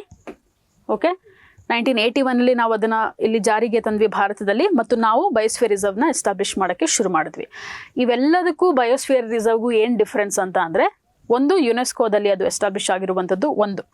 ಇನ್ನೊಂದೇನು ಅಂತಂದರೆ, and it is not part of wildlife protection act. So a biosphere reserve is almost similar to a national park, conservation reserve, community reserve ಎಲ್ಲವೂ ಸೇರಿಸಿದ್ರೆ ಒಂದು ಬಯೋಸ್ಫಿಯರ್ ರಿಸರ್ವ್ ಆಗುತ್ತೆ. ಬಟ್ ಅದಕ್ಕೂ ಏನು ಡಿಫ್ರೆನ್ಸ್ ಅಂದರೆ, let me make it very simple for you. ಈಗ ಒಂದು national park ಇರುತ್ತೆ, ಇಲ್ಲೊಂದು ವೈಲ್ಡ್ ಲೈಫ್ ಸ್ಯಾಂಚುರಿ ಇಲ್ಲೆಲ್ಲೋ ಇರುತ್ತೆ, ಇಲ್ಲೊಂದು ಟೈಗರ್ ರಿಸರ್ವ್ ಇರ್ಬೋದು, ಅಥವಾ ಇದರೊಳಗೇನೆ ಇರ್ಬೋದು, ಎಲಿಫೆಂಟ್ ರಿಸರ್ವ್ ಇರ್ಬೋದು, ಏನಾದರೂ ಇರ್ಬೋದು, ಬೇರೆ ಬೇರೆ ಕಡೆ ಇರುತ್ತೆ ಒಂದು ದೊಡ್ಡ ಪ್ರದೇಶದಲ್ಲಿ. ಅವುಗಳನ್ನೆಲ್ಲ ಒಟ್ಟುಗೂಡಿಸಿ ಒಂದು ಬಯೋಸ್ಫಿಯರ್ ರಿಸರ್ವ್ ಅಂತ ಮಾಡ್ತಾರೆ ಎಲ್ಲ. So biosphere reserve it consists of multiple protected areas. ಹಲವಾರು ಸಂರಕ್ಷಿತ ಪ್ರದೇಶಗಳು ಸೇರಿ ಒಂದು ಮೀಸಲು ಜೀವಗೋಳ ಆಗುತ್ತೆ. ಅಂದರೆ ನಾವು ಈ ರೀತಿನೂ ಹೇಳ್ಬೋದು, a biosphere reserve is not this is just for your reference, national park, wildlife sanctuary, tiger reserve ಒಂದು ದೊಡ್ಡ ಒಂದು ರಾಜ್ಯದಲ್ಲಿ ಬೇರೆ ದೂರದಲ್ಲಿದೆ. ಸೊ ಎಲ್ಲವನ್ನ ಒಂದು ಬೌಂಡ್ರಿಯಾಗಿ ಮಾರ್ಕ್ ಮಾಡಿ ಇದನ್ನು ಬಯೋಸ್ಫಿಯರ್ ರಿಸರ್ವ್ ಅಂತ ಕರಿಬೋದು. ಉದ್ದೇಶ ಏನು, a biosphere reserve, listen carefully, a biosphere reserve is not an alternative to, or it is not an alternate to any protected areas. ಮೀಸಲು ಜೀವಗೋಳ ಪ್ರದೇಶವು ಇತರ ಸಂರಕ್ಷಿತ ಪ್ರದೇಶಗಳಿಗೆ ಪರ್ಯಾಯವಲ್ಲ, ಬದಲಾಗಿ instead it is a reinforcement to the already existing protected areas. ಬದಲಾಗಿ ಇದು ಒಂದು ಈಗಾಗಲೇ ಇರುವಂಥ ಸಂರಕ್ಷಿತ ಪ್ರದೇಶಗಳನ್ನು ಬಲಗೊಳಿಸುತ್ತದೆ, ಸಂರಕ್ಷಣೆಯನ್ನು ಬಲಗೊಳಿಸುತ್ತದೆ. So I repeat, a biosphere reserve is not a substitute for other protected areas, rather it is a reinforcement to already existing protected areas. ಮೀಸಲು ಜೀವಿಗಳ ಪ್ರದೇಶಗಳು ಇತರ ಸಂರಕ್ಷಿತ ಪ್ರದೇಶಗಳಿಗೆ ಪರ್ಯಾಯವಲ್ಲ, ಬದಲಾಗಿ ಅದೊಂದು ದೊಡ್ಡ ಪ್ರದೇಶವಾಗಿದ್ದು ಈಗಾಗಲೇ ಇರುವಂಥ ಸಂರಕ್ಷಿತ ಪ್ರದೇಶಗಳನ್ನು ಬಲಗೊಳಿಸುತ್ತದೆ. That is how it works. ಇದರಲ್ಲಿ ವಲಯಗಳಿದೆ, ಕೋರ್, ಬಫರ್ ಮತ್ತು ಟ್ರಾನ್ಸಿಷನ್ ಅಂತ ಕರಿತೀವಿ. ಕೋರ್, ಬಫರ್ ಆ್ಯಂಡ್ ಟ್ರಾನ್ಸಿಷನ್ ಅಂದರೆ ಒಂದು ದೊಡ್ಡ ಬಯೋಸ್ಫಿಯರ್ ರಿಸರ್ವ್ನ 3 ವಲಯಗಳಾಗಿ ಮಾಡ್ತಾರೆ. ಕೋರ್ ಅಂದರೆ ಕೇಂದ್ರ ವಲಯ, ಅಲ್ಲಿ ಮುಖ್ಯವಾಗಿ ಏಪೆಕ್ಸ್ ಪ್ರೆಡೇಟರ್ಸ್, ಮುಖ್ಯ ವನ್ಯಜೀವಿಗಳು, ಅದರಲ್ಲಿ ಮುಖ್ಯವಾಗಿರುವಂಥ ಉನ್ನತ ಮಟ್ಟದ ಭಕ್ಷಕರು, ಇವುಗಳನ್ನು ಸಂರಕ್ಷಣೆ ಮಾಡುವಂಥ ಸ್ಥಳ. ಬಫರ್ ಝೋನ್, ಅಲ್ಲಿ ಯಾವುದೇ ಒಂದು ಬೇರೆ ಯಾವುದೇ ಹ್ಯೂಮನ್ ಆ್ಯಕ್ಟಿವಿಟೀಸ್ನ ಬಿಡಲ್ಲ ದೊಡ್ಡ ಬಯೋಸ್ಫಿಯರ್ ರಿಸರ್ವಲ್ಲಿ. ಇನ್ನು ಸೆಕೆಂಡ್ ಝೋನಲ್ಲಿ ಏನಾಗಿರುತ್ತೆ, ಹ್ಯೂಮನ್ ಆ್ಯಕ್ಟಿವಿಟೀಸ್ ಇರುತ್ತೆ, ಸ್ವಲ್ಪ ವೈಲ್ಡ್ ಲೈಫ್ ಪ್ರೊಟೆಕ್ಷನ್ ಎರಡೂ ಇರುತ್ತೆ. ಎರಡು ಬ್ಯಾಲೆನ್ಸ್ ಮಾಡುವಂಥ ಎರಡನೆಯ ಝೋನ್ ಬಫರ್ ಝೋನ್. ಹೊರಗಡೆ ಇರುವಂಥದ್ದು ಟ್ರಾನ್ಸಿಷನ್ ಝೋನ್. ಟ್ರಾನ್ಸಿಷನ್ ಝೋನಲ್ಲಿ ಏನಾಗುತ್ತೆ ಅಂತಂದರೆ ಪರಿವರ್ತನೆಯ ವಲಯ ಅಂತಂತ ಕರಿಬೋದು ನಾವು. ಅಲ್ಲೇನಾಗುತ್ತೆ, ಮನುಷ್ಯರು ಇರುವಂಥ ಜಾಗ. So it is only meant for human beings, it is only meant for wildlife. So it is the combination of human and wildlife. 3 zone ಆಗಿ ಮಾಡ್ತಾರೆ, ಸಿಂಪಲ್ ಆಗಿ ಹೇಳೋದಾದ್ರೆ. ಓಕೆ, ಸೊ MAB ಅನ್ನುವಂಥದ್ದು man and biosphere programme, which is meant for to enhance relationship between human beings and their environment. So ಇಷ್ಟು ನಮಗೆ ಯಾವುದರಲ್ಲಿ ಬರುತ್ತೆ, in situ ಅಲ್ಲಿ ಬರುತ್ತೆ. So this is what V have learned, very quick glance of course, though it is not in depth, but ಇಷ್ಟು ಬರುತ್ತೆ ನಮ್ಮ ಭಾರತದಲ್ಲಿ ವನ್ಯಜೀವಿ ಸಂರಕ್ಷಣೆ ಅಂತ ಹೇಳಿದಾಗ. So first what we see, national ಪಾರ್ಕಿಂದ ಮರೀನ್ ಪ್ರೊಟೆಕ್ಟೆಡ್ ಏರಿಯಾಸ್ ತನಕ, ಸಾಗರ ಸಂರಕ್ಷಿತ ಪ್ರದೇಶಗಳು ತನಕ WPA ಕೆಳಗೆ ಬರುತ್ತೆ, ವನ್ಯಜೀವಿ ಸಂರಕ್ಷಣಾ ಕಾಯ್ದೆ ಅಡಿಯಲ್ಲಿ ಬರುತ್ತೆ. ಬಯೋಸ್ಫಿಯರ್ ರಿಸರ್ವ್ ಮಾತ್ರ ಯುನೆಸ್ಕೋ ಕೆಳಗೆ ಬರುತ್ತೆ. ಸೊ ಬಯೋಸ್ಫಿಯರ್ ರಿಸರ್ವ್ ಅಂತ ಹೇಳಿದಾಗ ಭಾರತದಲ್ಲಿ ಎಷ್ಟು ಬಯೋಸ್ಫಿಯರ್ ರಿಸರ್ವ್ಗಳಿದೆ? 18 ಇದೆ. We have 18 biosphere reserve. So first one was established in the year 1986. ನಮ್ಮ Nilgiri biosphere reserve. Maybe you can take it as an assignment. ನಮ್ಮ ನೀಲಗಿರಿ ಬಯೋಸ್ಫಿಯರ್ ರಿಸರ್ವ್ ಅಲ್ಲಿ ಕಂಡು ಬರುವಂಥ ಸಂರಕ್ಷಿತ ಪ್ರದೇಶಗಳು ಎಷ್ಟು ನ್ಯಾಷನಲ್ ಪಾರ್ಕ್ಸ್ ಇದೆ, ಎಷ್ಟು ವೈಲ್ಡ್ ಲೈಫ್ ಸೆಂಚುರಿ ಇದೆ, ಎಷ್ಟು ಟೈಗರ್ ರಿಸರ್ವ್ ಇದೆ ಅಂತ ನೋಡ್ಬೋದು. ಸೊ ಇದೆಲ್ಲ ಸೇರಿದ್ರೆ ಒಂದು ಬಯೋಸ್ಫಿಯರ್ ರಿಸರ್ವ್ ಆಗುತ್ತೆ. Okay, so yes, the next part we are going on to is ex situ conservation ಅಥವಾ ಪರಸ್ಥಾನ ಸಂರಕ್ಷಣೆ ಅಥವಾ ಪರಸ್ಥಾನದಲ್ಲಿ ಹೇಗೆ ನಾವು ಜೀವಿಗಳನ್ನು ಸಂರಕ್ಷಣೆ ಮಾಡ್ತೀವಿ ಅಂತ. ಎಕ್ಸ್ ಸಿಟು ಕೃತಕವಾಗಿ zoo, botanical gardens, aquarius, seed banks. ಇದನ್ನು ತುಂಬ ಡೀಟೇಲ್ ಆಗಿ ನೋಡೋ ಅವಶ್ಯಕತೆ ಇಲ್ಲ, ನಮಗೀಗ ಆಲ್ರೆಡಿ ಗೊತ್ತಿದೆ. ಪ್ರಶ್ನೆಗಳನ್ನು ಜಾಸ್ತಿ ಇನ್ಸಿಟು ಮೇಲೆ ಕೇಳ್ತಾರೆ, ಇನ್ಸಿಟು ಸ್ವಸ್ಥಾನದ ಮೇಲೆ ಕೇಳ್ತಾರೆ. ಮೃಗಾಲಯಗಳಂದ್ರೇನು? ಜೀವಿಗಳನ್ನು, ವನ್ಯಜೀವಿಗಳನ್ನು ಅಥವಾ ಪಕ್ಷಿಗಳನ್ನು ಕೃತಕವಾದ ಒಂದು ವಾತಾವರಣದಲ್ಲಿ ಇರಿಸುವಂಥದ್ದು. ಉದ್ದೇಶ ಏನು? ಇದರ ಸಂತಾನೋತ್ಪತ್ತಿ ಆ್ಯಂಡ್ ಈವನ್ ಟೂರಿಸಂ, ಪ್ರವಾಸೋದ್ಯಮ ಮತ್ತು ರೀಇಂಟ್ರಡಕ್ಷನ್, ಅದರ ಶುಶ್ರೂಷಣೆ, ಪಾಲನೆ ಎಲ್ಲದಕ್ಕೋಸ್ಕರ ಮೃಗಾಲಯನ ಇಟ್ಟಿದ್ದಾರೆ. ಸೊ ಭಾರತದಲ್ಲಿ central zoo authority of India, CZDA ಅಂತ ನಾವು ಕರಿತೀವಿ, ಕೇಂದ್ರ ಮೃಗಾಲಯ ಪ್ರಾಧಿಕಾರ. 1993ರಲ್ಲಿ ಅದು ಎಸ್ಟಾಬ್ಲಿಷ್ ಆಗಿರುವಂಥದ್ದು. ಅದು ಭಾರತದಲ್ಲಿರುವಂಥ ಎಲ್ಲ ಮೃಗಾಲಯಗಳ ಆಡಳಿತವನ್ನು ನಿರ್ವಹಣೆ ಮಾಡುತ್ತೆ, ಓಕೆ, ಅಥವಾ ನಿರ್ವಹಿಸುತ್ತೆ. ಅಂತಂದರೆ ಸೆಂಟ್ರಲ್ ಝೂ ಅಥಾರಿಟಿ ಅದೊಂದು ಸ್ಟ್ಯಾಚ್ಯುಟರಿ ಬಾಡಿ, ಶಾಸನಬದ್ಧ ಸಂಸ್ಥೆ. WPA wild life protection act ಕೆಳಗೆ ಅದು ಎಸ್ಟಾಬ್ಲಿಷ್ ಆಗಿದೆ. ಝೂ ಅಲ್ಲಿ ನಾವೆಲ್ಲರೂ ಝೂಗೆ ಹೋಗಿರ್ತೀವಿ, ಅದನ್ನು ನೋಡಿರ್ತೀವಿ, ಹೇಗೆ ಅಲ್ಲಿ ಹೌ ಡಸ್ ಇಟ್ ವರ್ಕ್. ಅಂದರೆ ಕೃತಕವಾಗಿ ಇರುವಂಥದ್ದು, ಅಂದರೆ ಸ್ವಾಭಾವಿಕ ಆವಾಸಸ್ಥಾನದಲ್ಲಿ ಇರುವುದಿಲ್ಲ. ಪ್ರವಾಸೋದ್ಯಮಕ್ಕಾಗಿ ಮತ್ತು ಅದರ ಸಂರಕ್ಷಣೆಗಾಗಿಯೂ ಸಹ ನಾವು ಅದನ್ನು ಇಡ್ತೀವಿ. It is an ethical question, but still it is one part of conservation ಅಂತ ಹೇಳ್ಬೋದು. ಬೊಟಾನಿಕಲ್ ಗಾರ್ಡನ್ಸ್, ಸಸ್ಯೋದ್ಯಾನಗಳು, ಅಂದರೆ ನಮ್ಮ ಲಾಲ್ಬಾಗ್ ಒಂದು ಎಕ್ಸಾಂಪಲ್ ನಾವು ತೊಗೊಬೋದು. So botanical gardens are mainly exclusively for plants. Zoo is meant for wildlife, that is animals and birds. And when it comes to botanical gardens, it is exclusively for plants. So they are demonstration, exhibition, preservation ಎಲ್ಲ ನಡೆಯುತ್ತೆ. ಏನು ಅದರ ಒಂದು exhibition ಅಂತ ಅದರ ಪ್ರದರ್ಶನ, ಅದರ ಸಂರಕ್ಷಣೆ ಮತ್ತು ಅದರ ಸಂಗ್ರಹಣೆ ನಡೆಯುವಂಥ ಒಂದು ಸ್ಥಳವೇ ಸಸ್ಯೋದ್ಯಾನವನ ಅಥವಾ ಸಸ್ಯ ಉದ್ಯಾನವನಗಳು. Okay, botanical gardens. ಸೊ ಇದು ಮ್ಯಾನೇಜ್ ಮಾಡುವಂಥದ್ದು BSI, botanical survey of India ಕೆಳಗೆ ಬೊಟಾನಿಕಲ್ ಗಾರ್ಡನ್ಸ್ನ ಮ್ಯಾನೇಜ್ಮೆಂಟ್ ನಡೆಯುತ್ತೆ. ಅಕ್ವೇರಿಯಂ, ಮತ್ಸ್ಯಾಗಾರಗಳು we can speak about different species of fishes can be protected, it is conserved. Especially ನಮ್ಮ ಸ್ಥಳೀಯ ಪ್ರಭೇದಗಳು, ಈಗ ನಮ್ಮ ಕಾವೇರಿ ನದಿಯಲ್ಲಿ ಕಾವೇರಿ ಮಹಾಸೀರ್, ನಾರ್ತ್ ಇಂಡಿಯಾದಲ್ಲಿ ಗೋಲ್ಡನ್ ಮಹಾಸೀರ್ ಫಿಶ್ಗಳು ಅಥವಾ ಏನು ಮೀನುಗಳು, ಇವೆಲ್ಲ ತುಂಬ ಅಪರೂಪದ ಪ್ರಭೇದಗಳು. ಅವುಗಳ ಸಂರಕ್ಷಣೆ, ಅದರ ಜೊತೆಗೆ ಉಳಿದ ಮೀನುಗಳ ಪ್ರಭೇದಗಳ ಸಂರಕ್ಷಣೆಯೂ ನಡೆಯುತ್ತೆ. ಬಟ್ ಮುಖ್ಯವಾಗಿ ನಾವು ಕೊಡುವಂಥ ಒಂದು ಪ್ರಾಮುಖ್ಯತೆ ಯಾವುದ್ರ ಮೇಲೆ ಕೊಡ್ತೀವಿ, which we give importance more to our indigenous variety of fishes, right? ಮತ್ಸ್ಯಾಗಾರಗಳು. ಸೊ ಮತ್ಸ್ಯಾಗಾರಗಳು ಅಂದಾಗ ಒಂದು ಸ್ಕೀಮ್ನ ಬೇಕಾದ್ರೆ ನಾವು ಆ್ಯಡ್ ಮಾಡ್ಕೊಬೋದು for the exam perspective. Pradhan Mantri Matsya Sampada Yojana, exclusively for ನಮ್ಮ ಬ್ಲೂ ಎಕಾನಮಿ ಆಗಿರ್ಬೋದು, ಅಥವಾ ನಾವೇನಂತ ಕರಿತೀವಿ ಬ್ಲೂ ರೆವಲ್ಯೂಷನ್ ಏನಾಗಿರ್ಬೋದು, ನಮ್ಮ ಕರಾವಳಿ ತೀರದಲ್ಲಿ ನಮಗೆ ಬರುವಂಥ ಉತ್ಪನ್ನ ಅಥವಾ ಇನ್ಕಮ್, ಆದಾಯ ಅಂತ ಏನು ಕರಿತೀವಿ, ಅದನ್ನು ಇನ್ನೂ ಪ್ರಮೋಟ್ ಮಾಡಲು ಈ ಪ್ರಧಾನ ಮಂತ್ರಿ ಮತ್ಸ್ಯ ಸಂಪದ ಯೋಜನೆಯನ್ನು ಲಾಂಚ್ ಮಾಡಿದೆ ಗೌರ್ಮೆಂಟ್, ಕೇಂದ್ರ ಸರ್ಕಾರವು. So aquaria is one thing have missed out here, I can just read it for you. ವಂಶವಾಹಿ ಬ್ಯಾಂಕ್ ಮತ್ತು ಬೀಜ ಬ್ಯಾಂಕ್, ಸೀಡ್ ಬ್ಯಾಂಕ್ಸ್ ಮತ್ತು ಜೀನ್ ಬ್ಯಾಂಕ್ಸ್. ಸೀಡ್ ಬ್ಯಾಂಕ್ಸ್ ಅಂದರೆ ವಿವಿಧ ಸಸ್ಯಗಳ ಬೀಜಗಳನ್ನು ಕೃತಕವಾಗಿ ಶೇಖರಣೆ ಸಂಗ್ರಹಣೆ ಮಾಡುವಂಥದ್ದು ಮತ್ತು ಅದರ ವಿತರಣೆನೂ ಮಾಡುವಂಥದ್ದು.